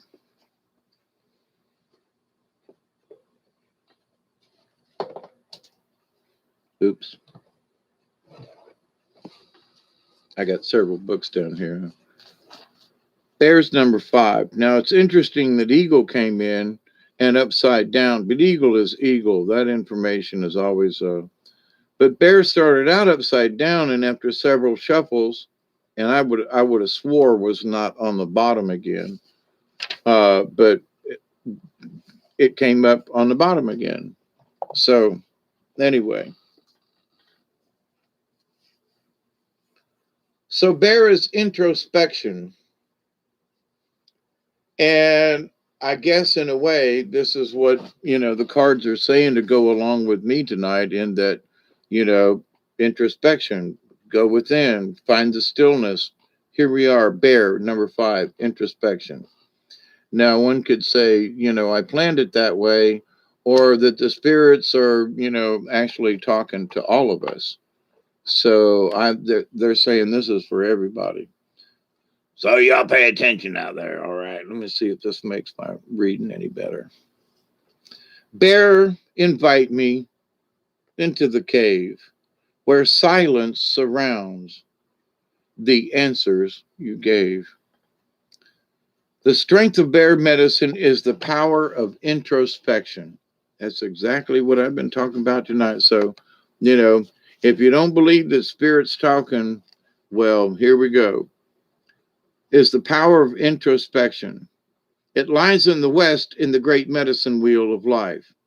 Bear seeks honey, or the sweetness of truth, within the hollow of an old tree. In the winter, when the ice queen reigns, and the face of death is upon the earth, Bear enters the womb cave to hibernate, to digest the year's experience. It is said that our goals reside in the West also. To accomplish the goals and dreams that we carry, the art of introspection is necessary. That rhymes. To become like Bear and enter the safety of the womb cave, we must attune ourselves to the energies of the eternal mother and receive nourishment from the placenta of the great void. The great void is the place where all solutions and all answers live. And all solutions and answers live in harmony with the questions that fill our realities. They want me to read that again. The great void is the place where all solutions and answers live in harmony with the questions that fill our realities. If we choose to believe that there are many questions to life, we must also believe that the answer to these questions reside within us. And every being has the capacity to quiet the mind, enter the silence, and know.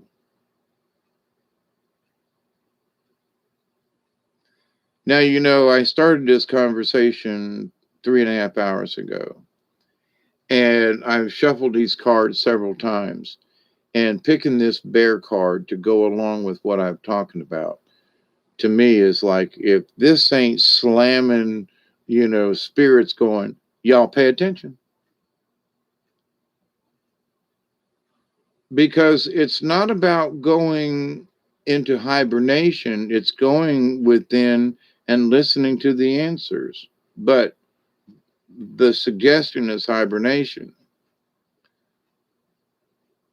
The great void is the place where all solutions and answers live in harmony with the questions that fill our realities. If we choose to believe that there are many questions to life, we must also believe that the answer to these questions reside within us. Each and every being has the capacity to quiet the mind, enter the silence, and know in italics. So, this knowing is the stillness I'm talking about. There are lots, the ID, the id, the who we are, the heart and the mind connected. Many tribes have called this space of inner knowing the dream lodge, and I agree with that, where the death of the illusion of physical reality overlays the expansiveness of eternity, where the death of illusion of physical reality overlays the expansiveness of eternity. So, whatever we do right now, what does it have to do in the eternal rest of things? Anyway, it is the dream lodge that our ancestors sit in council and advise us regarding alternative pathways that lead us to our goals. That is the power of bear. The female receptive energy that for centuries has allowed visionaries, mystics, and shamans to prophesy is contained in this very special bear energy. In India, the cave symbolizes the cave of Brahma. Brahman's cave is considered to be the pineal gland that sits in the center of the four lobes of the brain. If one to imagine an overview of the head, the top, it would be a circle. The south would be the forehead. The north, the back of the skull. The west would be the right side of the brain, and the east, the left side of the brain.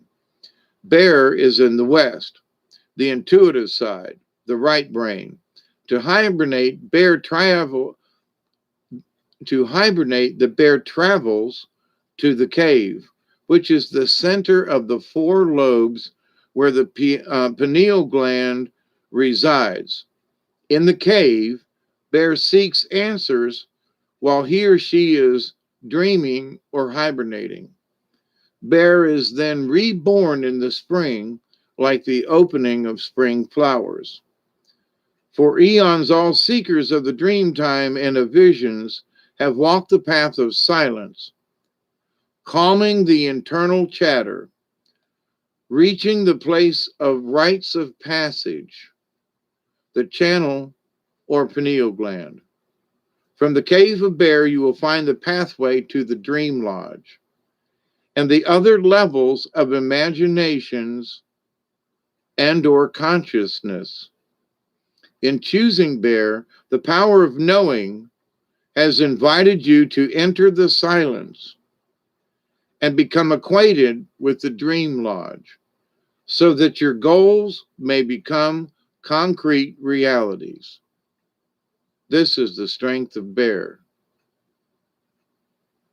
So if you've been listening for a while to what I've been talking about, for me, I'm sitting here reading this about Bear, and I'm going, holy cow. Did they kick me in the butt to do this tonight about this subject and, the message? And here we are with Bear. So now, because Bear was upside down the first time, but got routed, I feel it necessary to read to read the rest of Bear, even the contrary side, because this message is for all of us, and there may be some of you out there that have got the Bear reversed. So if you have Bear reversed, your internal dialogue may have confused your perception of your true goals. Listen to this now. If Bear is reversed, your internal dialogue, in other words, what you think is right or whatever, may have confused your perception of your true goals. In other words, I really want to do it, and this is the reason. Maybe not. You may be fooling yourself. In seeking answers or advice from others, you may have placed your own feelings and knowing aside. And as I said 3 hours ago, I said, talking to other people about what you need to do is not the answer, because you're just fracturing yourself even more. You have to stop and listen to yourself. So, but this is it. In seeking answers or advice from others, you may have placed your own feelings and knowing aside. So in other words, you already knew it was right, but you kept asking other people for advice, and you gave up what you may have already known. The time has come to regain your own authority. Yes, for no one knows better than yourself what is proper and timely for your evolution. Reclaim the power of knowing. Find joy in the silence and richness of the mother's womb. Allow the thoughts of confusion to be laid to rest as clarity emerges from the west, nurturing your dreams as the Earth Mother nourishes us all. Bear in the contrary position is teaching you that only through being your own advisor can you attain your true goals. Anything less than doing, anything less than the doing of that which gives you the most joy is simply denial. To achieve happiness, you must know yourself. To know yourself is to know your body, your mind, and your spirit. Use your strengths to overcome your weaknesses and know that both are necessary in your evolution. Journey with bear to the journey with bear to the quietness of your cave and hibernate in silence. Dream your dreams and own them. Then in strength you will be ready to discover the honey waiting in the tree of life.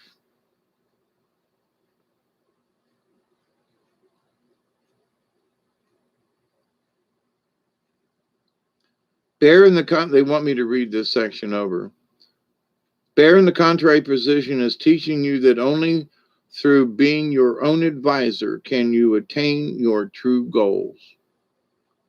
Anything less than the doing of that which gives you the most joy is simply denial. To achieve happiness, you must know yourself. To know yourself is to know your body, your mind, and your spirit. And weakness and strength are both needed.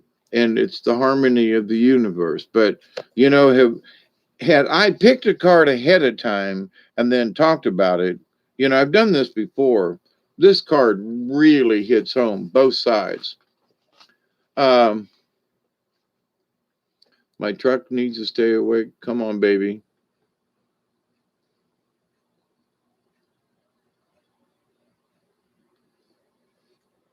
Yeah, I got the joke. Time to hibernate. So we've got an eagle that popped up as a third card.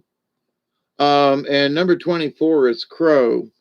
And there's a part of crow, and it's right side up, that is important to the bear.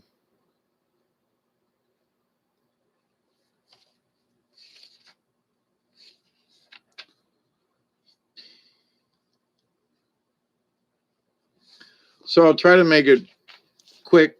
Crow, are you calling so that I may know the secrets of balance within my soul? Or are you sending your sacred call just to remind me of universal law? Now, crow is law. There is a medicine story that tells of crow's fascination with her own shadow. Now, I've pulled this card a bunch of times, but in this, so she kept looking at her shadow, scratching at it, pecking at it, until her shadow woke up and became alive. Then crow's shadow ate her. Crow is dead crow now. Dead crow is the left-handed guardian. If you look deeply into crow's eye, you'll have found the gateway to the supernatural. Now, we're talking about bear, who's talking about introspection, right? And now with crow and law and looking into the eye of crow, you will look deeply, you will have find the gateway to the supernatural. Okay, so these seem to be instructions here for those who may be paying attention. Crow knows the unknowable mysteries of creation and is the keeper of all sacred law. Since Crow is the keeper of the sacred law, Crow can bend the laws of physical universe and shapeshift. Ability is rare and very unique. Few people in the world today, and few will still have mastered Crow's art of shape-shifting. This art includes doubling or being in two places at one time consciously. Now, I know that is possible and capable. So, for whatever that may mean to you. So, I think that if you're looking into the supernatural, with some of you, the way you've been communicating with each other is that you're looking into this being able to see each other out there in the universe, you know what I mean? To hear each other. And as part of the sacred law. So that's the bending of the physical because you can hear, okay? And the doubling or being the fly on the wall, you can observe something from a distance. Uh, all sacred texts are under the protection of Crow. Creator's book of law or book of seals is bound in crow feathers. Crow feathers tell of spirit made flesh. Crow is also the protector of the Ogala or the sacred records. So in this, bear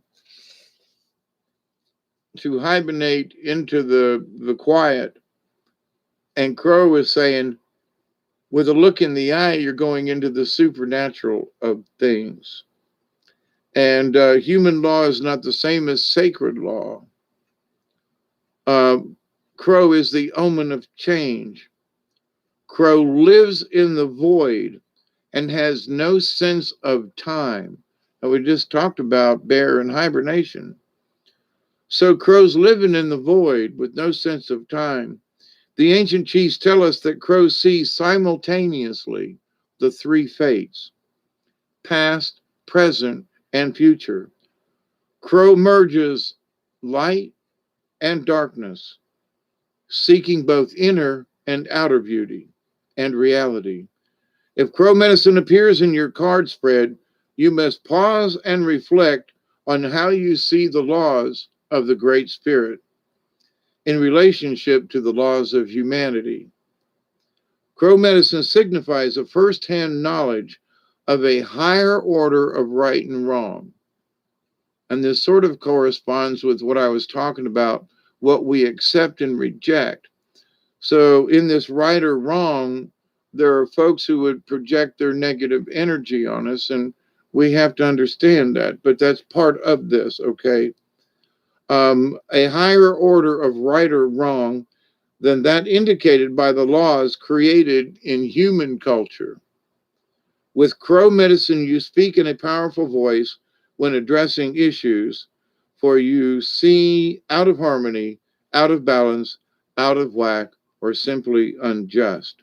So, in our hibernation of things, we're looking into the void where crow lives without time or space and the lessons. So, and my instructions are discussion about don't take an hallucinogen if you're fractured. You know,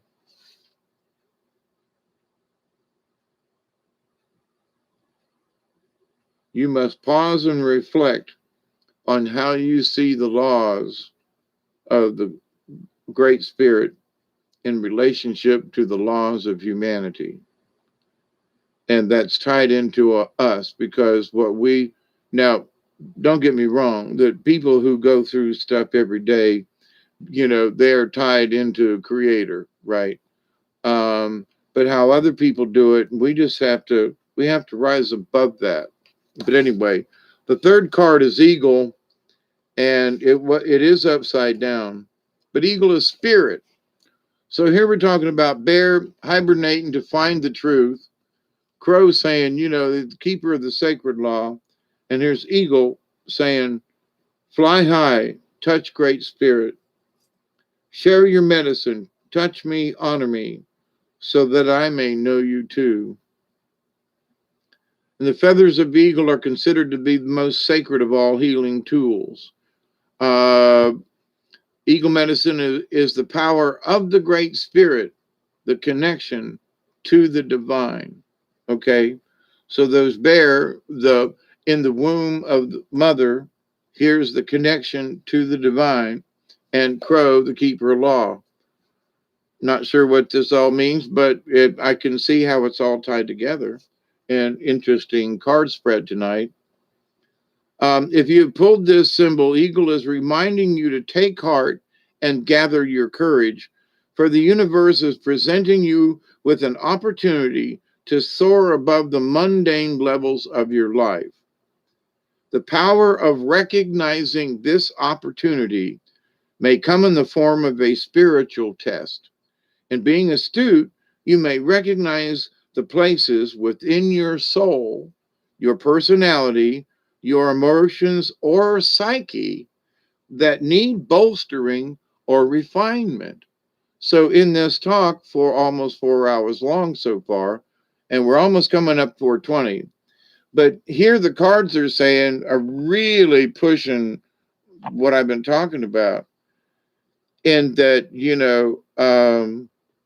wow, the power of recognizing this opportunity. And what I was talking about was when you start recognizing those things that are coming at you and you go, nah, I'm not accepting this. I'm not going to feel this way. I'm no. So when you recognize that opportunity, you may recognize the places within your soul, your personalities, emotions, or psyche that need bolstering or refinement. By looking at the overall tapestry, Eagle teaches you to broaden your sense of self beyond. Wait, Eagle teaches you to broaden your sense of self beyond the horizon of what is presently visible. Now, the card was upside down, so I need to look at the contrary. But Eagle is the spirit, and you have to gather your courage, for the universe is presenting you with an opportunity to soar above the mundane levels of your life. And by understanding what I was talking about 4 hours ago, we got 2 minutes. If you pulled eagle in the reverse, you have forgotten your power and your connectedness to the Great Spirit. You may have failed to recognize the light that is always available to those who seek illumination. Heal your broken wings with love.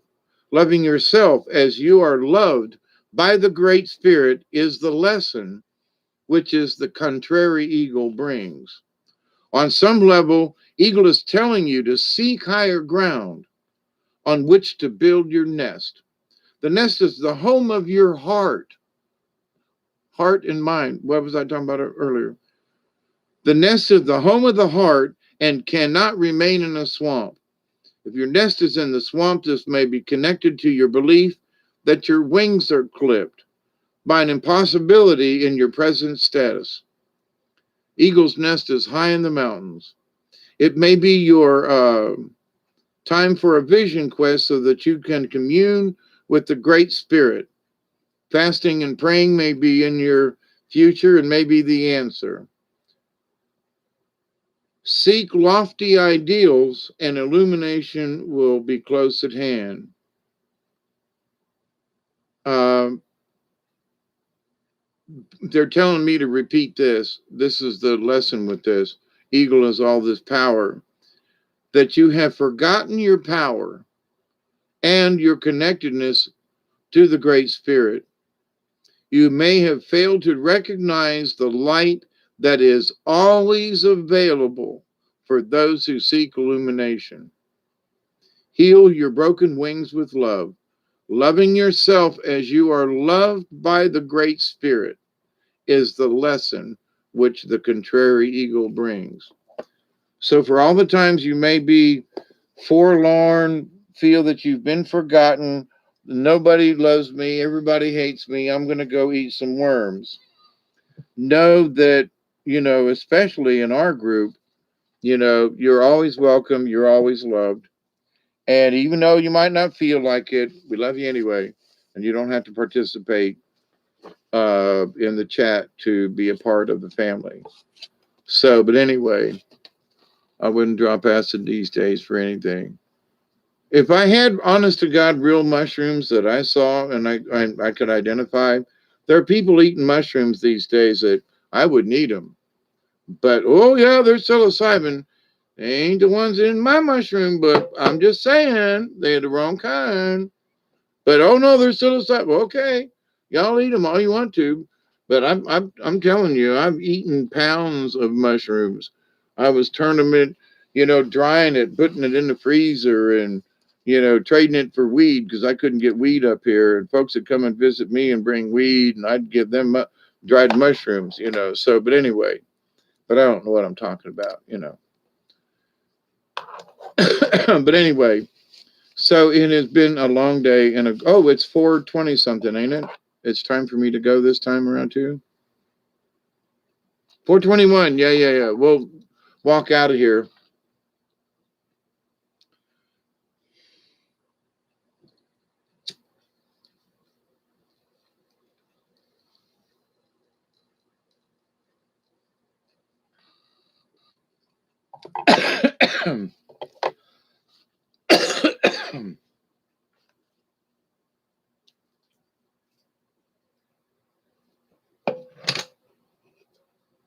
My tiny little brain is going back over, the its and bits of what I talked about the last few hours, and then they're going back over the tids and bits of the three cards I just pulled, and it's like, oh, holy crap. Oh man, wow, they really made sense to the whole conversation. So, like I said, if I had tried to pick out three cards that would describe tonight, I don't think I could have done a better job or in the right order. So, but anyway, that's just me, myself, and I, and the connection to the universe. So, but Maxine, I hope did that work?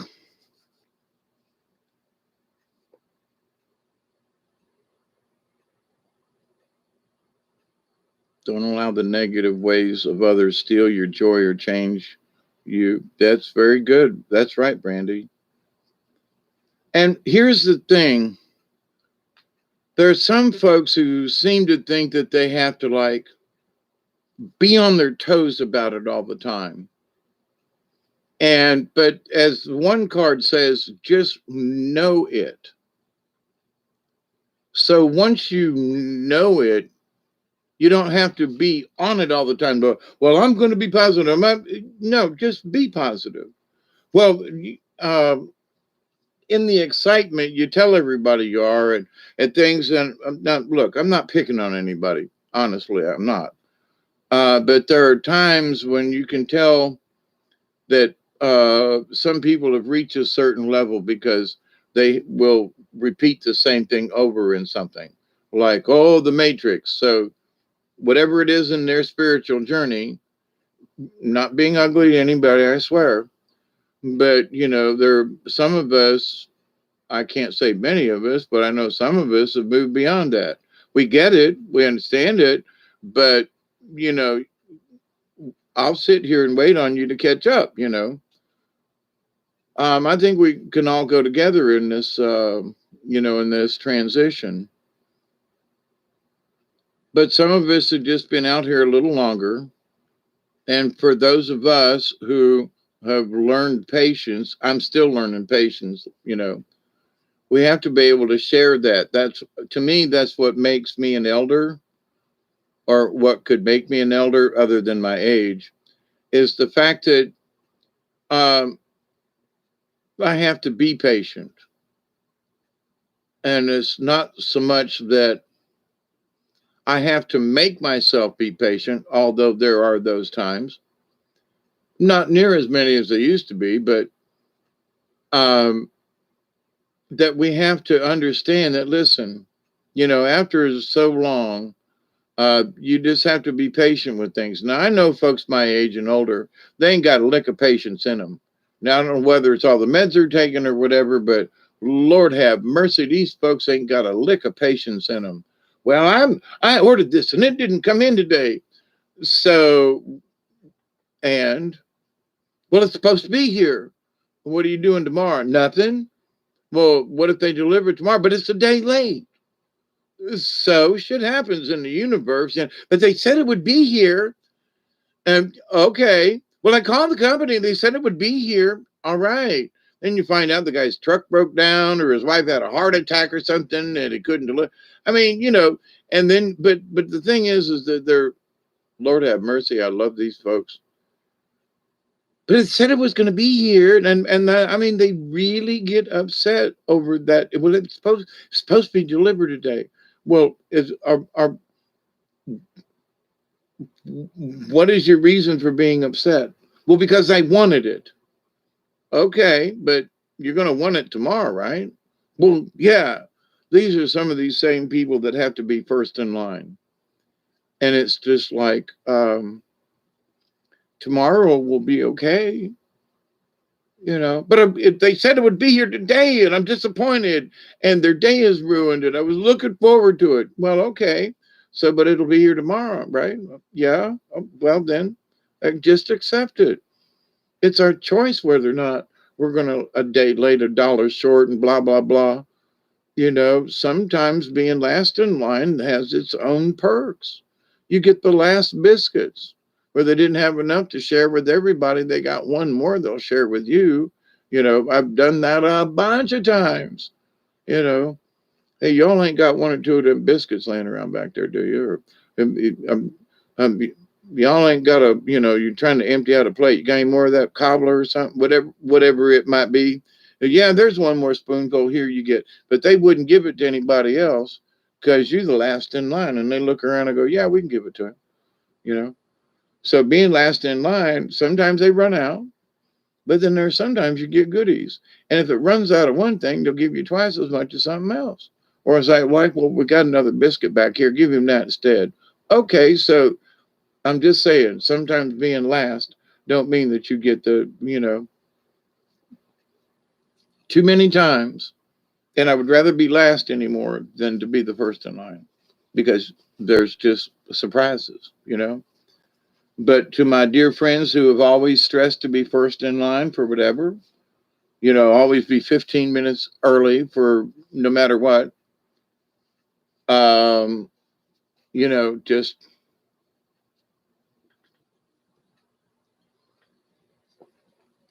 and it got them to the same place in the end in life is my sad summation of that. I love them, but we've got to the same place. I didn't fret over it, and you did. My nerves weren't frazzled, and theirs was. So my life and that was my decision, in that I refused to get upset because something was late or, you had to wait on a train. And it used to bother me. So I've changed. But the idea, though, that I'm going to allow something like to change me, I've been wondering, are there any armadillos that may ever make it across the road? Yeah, they make it across the road around here, unfortunately, because there's some on my hill.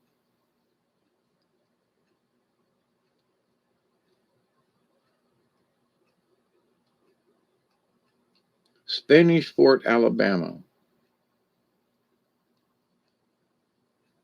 J.B. Weld, some, I don't know, just a thought.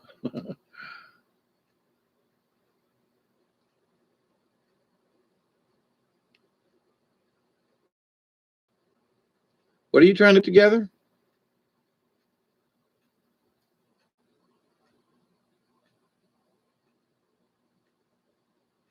7 miles from home. Well, that sucks. My connection is unstable, and it's 4:30 in the morning.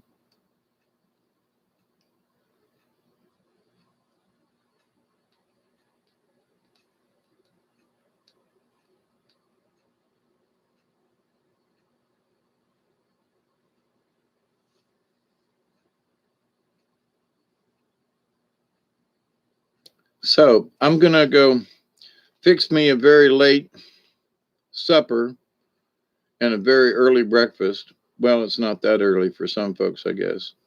I'm thinking maybe scrambled eggs might be the way to go at this moment with some cheese. Thank you for your message. This is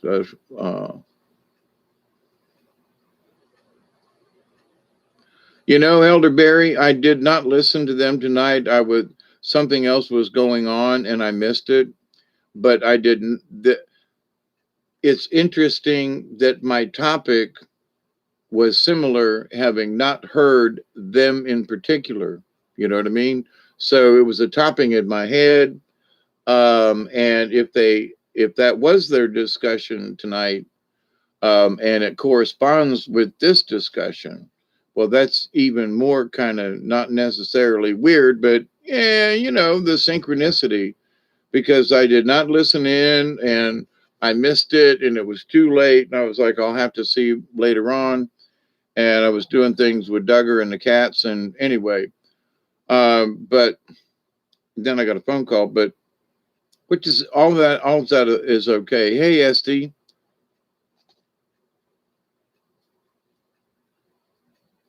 Much love right back to you. I mean that honestly. There, there's a great song, "In the Arms of the Angel." Yeah, you're making French toast with strawberries. Hmm.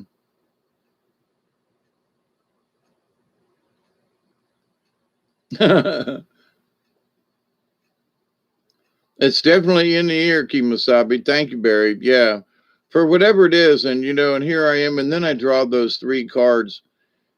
I'm sitting here having a discussion about it. It in a lot of ways is kind of flipping me out. Like, wow, man, here's the discussion, here's the topic, here's ways to discuss it, here's ways to explain it, and then the three cards come up to just like, slam it home, like big baseball bat and knock it out of the park. You too, G Ant. You was listening for the last half hour. Yeah, well, thank you, Esty. There are times when I want to talk about something, and then there's those times when they want me to talk about something.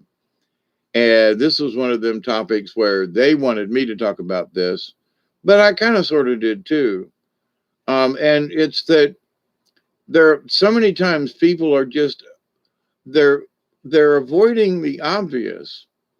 And if they would just go ahead and accept this little bit within themselves, be really honest, and it's just at first it's brutal.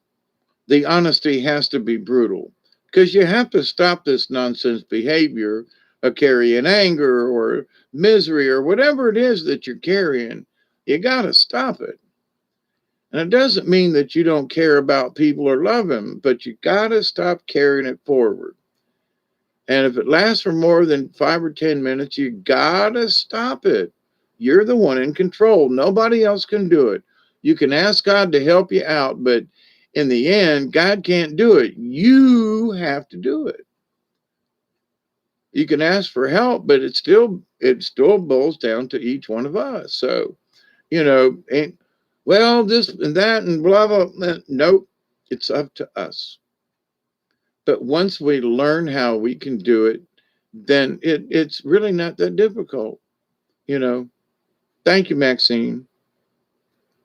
And it really is just like, well, you know, and there was a time when I was a broken record about stuff, and it was because of my handicap and because of all the head injuries and because of the narcolepsy and all the issues that I was having, which were all true and documented. The state and the government wouldn't believe that there was anything wrong with me, that I could still function and drive 2 hours a day to find a job somewhere that doesn't exist anymore because they all went to, Mexico. I mean, they even paid us extra for that because of that. But the idea, though, that somehow uh,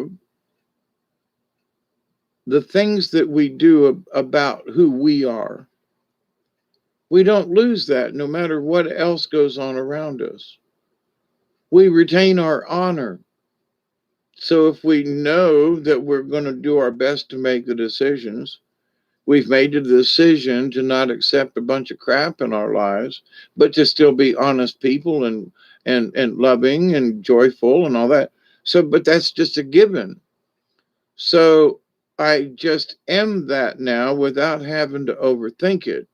There are some folks that they have to remind. There's a really cute commercial. It's a progressive commercial, and the old gentleman's teaching all these people about, and they're standing in front of this garbage can, and the lady says, do I need this, the house is this and that and stuff, and he grabs that sign from her and throws it down at the garbage can. And every time I see that commercial, I bust out laughing, because that's the kind of thing we're talking about.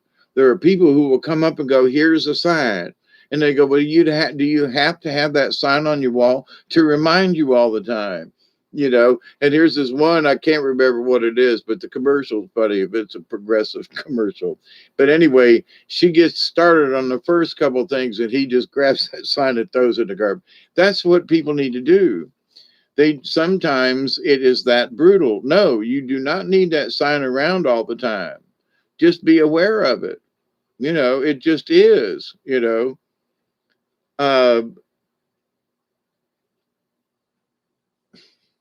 anyway, it's like somebody who doesn't smoke has a no smoking sign in their kitchen when nobody they know smokes, but they got a no smoking sign. I mean, it's like that. Anyway, it's that silly in that respect, that you have to be honest and go, do you need a sign that says no smoking? Or can you get rid of that sign? Here's your sign. But do we need a sign for everything? Now, I would say that we need a message board. I would say that in life, we need to be able to keep track of how we're doing. So there are markers. But do we have to have signs? Or can it be in on a notepad, or it gets put into a logbook, which is important. I mean, because I was listening to about Captain Bligh and the Bounty and Mr. Christensen and that, and it was like one of the things that was so important was he still had his ship's books and the documentation that went with the Bounty. So he had records.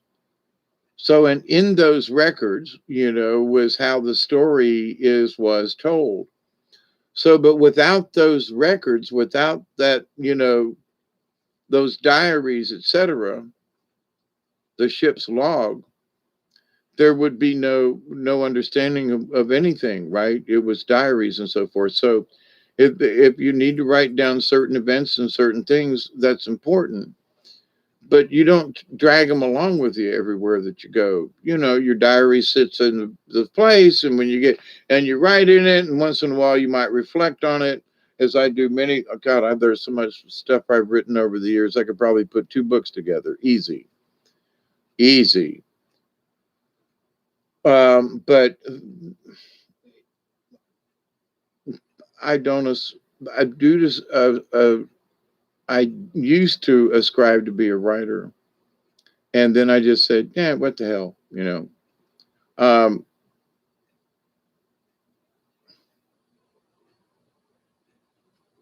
Figured it didn't end up as a paperback. Might as well do this.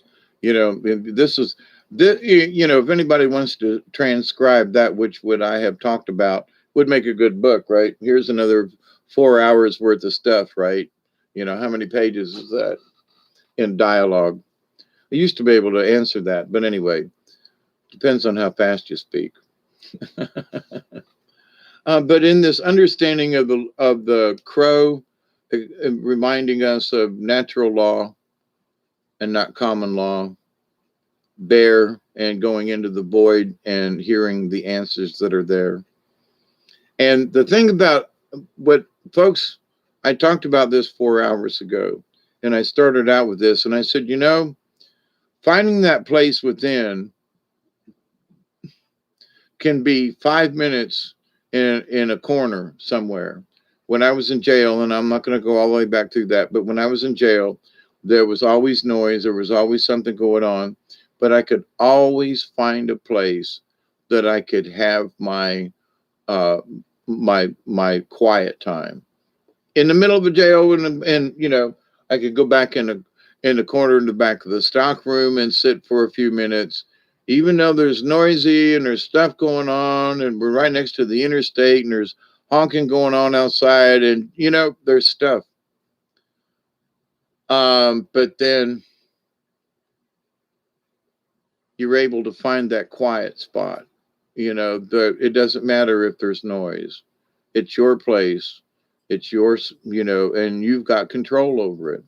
So it doesn't matter where you are. It doesn't matter where you go. What matters is that you understand it in here. And with the bear, when you go inside the cave, it's going to the pineal gland. It's going inside. So where are you going on this trip? And how far do you have to, how long do you have to hibernate? Sometimes 5 minutes can be days of hibernation. If you can enter the quiet, if you can enter it and remember it from the last time you were in it. So you close your eyes and you go, I'm going to bear. And crow's going to help me get there. And I'm going to use the strength of eagle because I have gathered my courage to look into the void for the answers. Now, how about that for a summation? But all you got to do is close your eyes and just kind of visualize that and what the card said. And is it anything special, mantra, prayer, or something? No, but it's a really good visual that you could just close your eyes and go, I'm going into that bear cave of the great void. Crow's going to be there with the information, with the sacred law, and Eagle's going to give me the courage to understand. How about that? Wow. Cool message, eh? So, school let me out for the summer. Can't believe we made it the whole, yeah.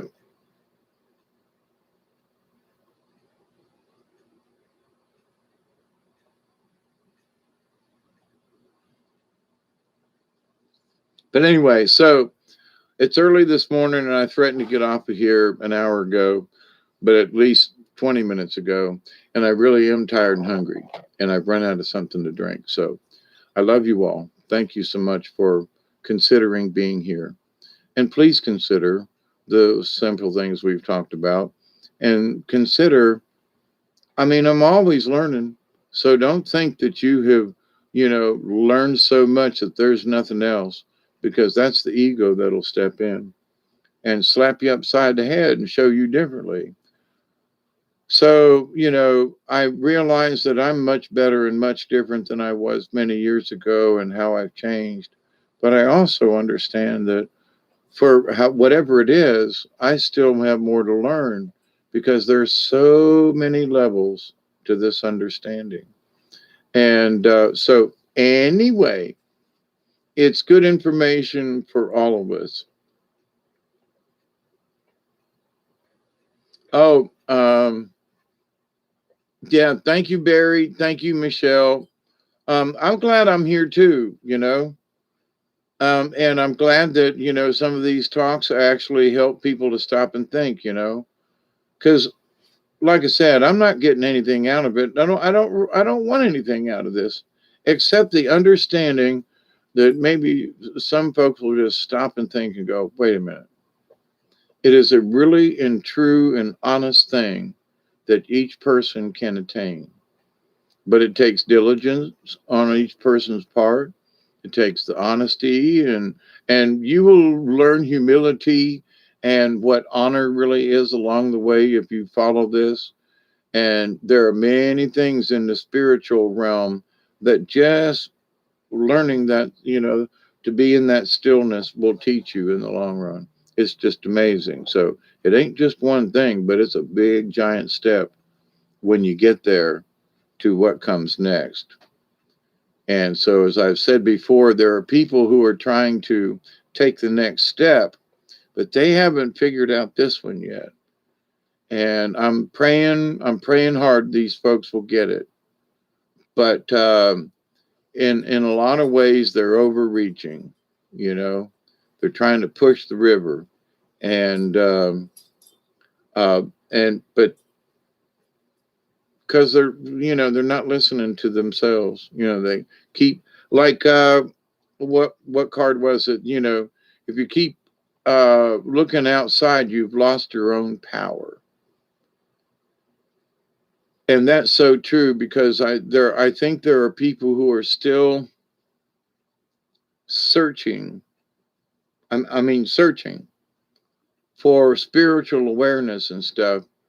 When, if you listen to how they speak or chat or stuff, you can tell they've got a really good handle on certain things, but they're still looking and check this person out. Don't get me wrong, it's okay. And I'm not the only person, but other folks will go out there, and it's that they're seeking it. They can't stop looking. And so that's where you need to learn how to just shut up and listen, because you may already have, and as the cards say tonight, that some folks may have given that power away because they're still looking when they may have already received the answer. So that's part of this understanding, and that's what I worry about with some folks out there, is that they won't stop looking long enough to see what they've already found. You know, I'm just asking, sit still and politely, I love you, but shut up. Close your mind, just shut up and listen to the universe. Everything is leading that direction.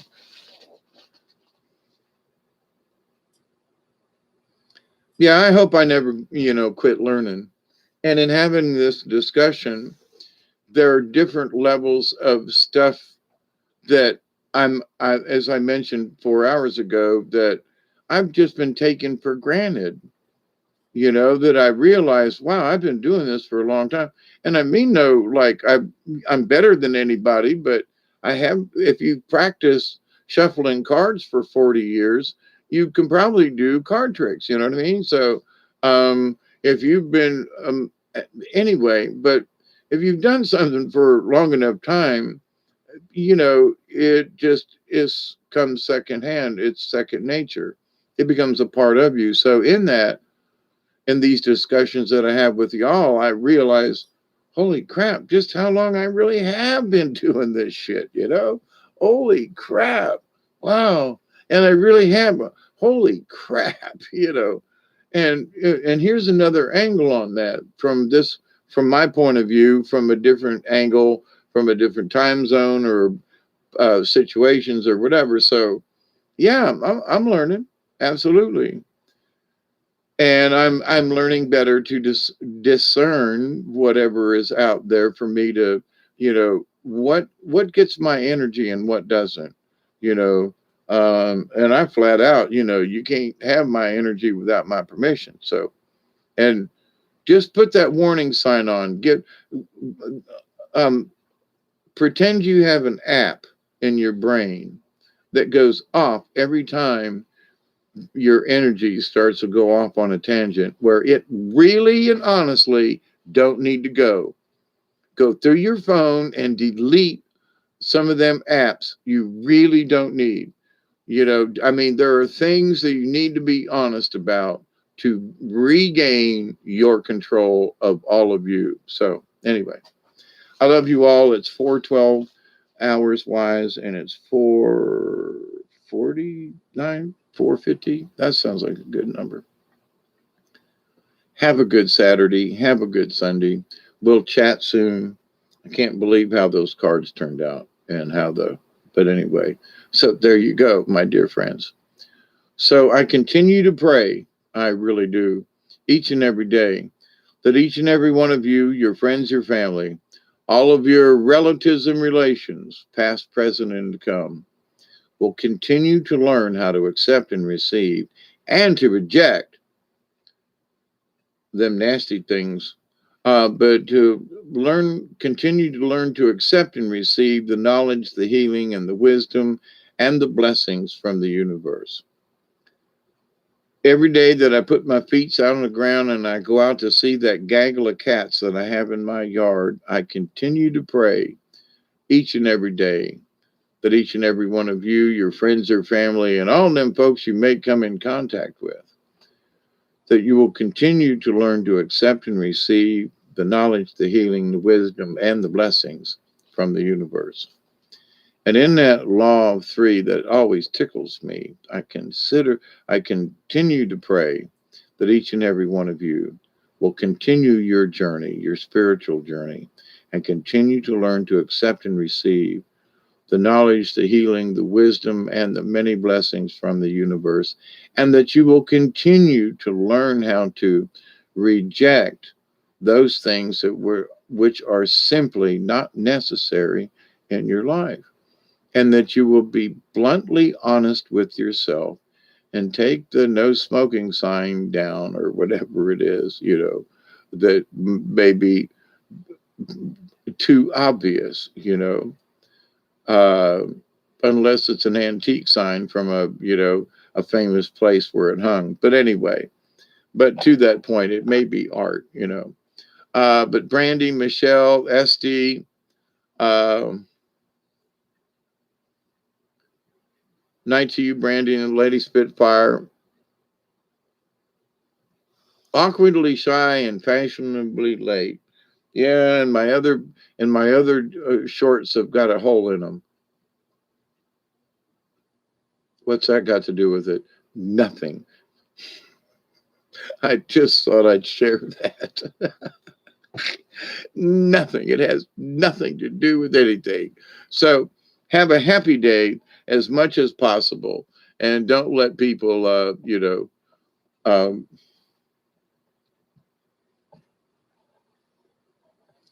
if I know this sounds crazy, but I would be that guy that if I knew I was going to, get shot, I'd be probably going, well, what the whistle while you work. All right, doodle doop doop doop doop doo. I'd be singing on the way to get shot, because what else you're going to do, uh,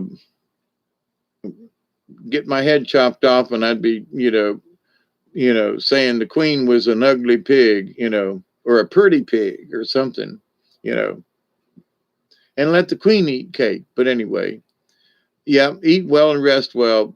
To you, Maxine, Lady Spitfire, everybody.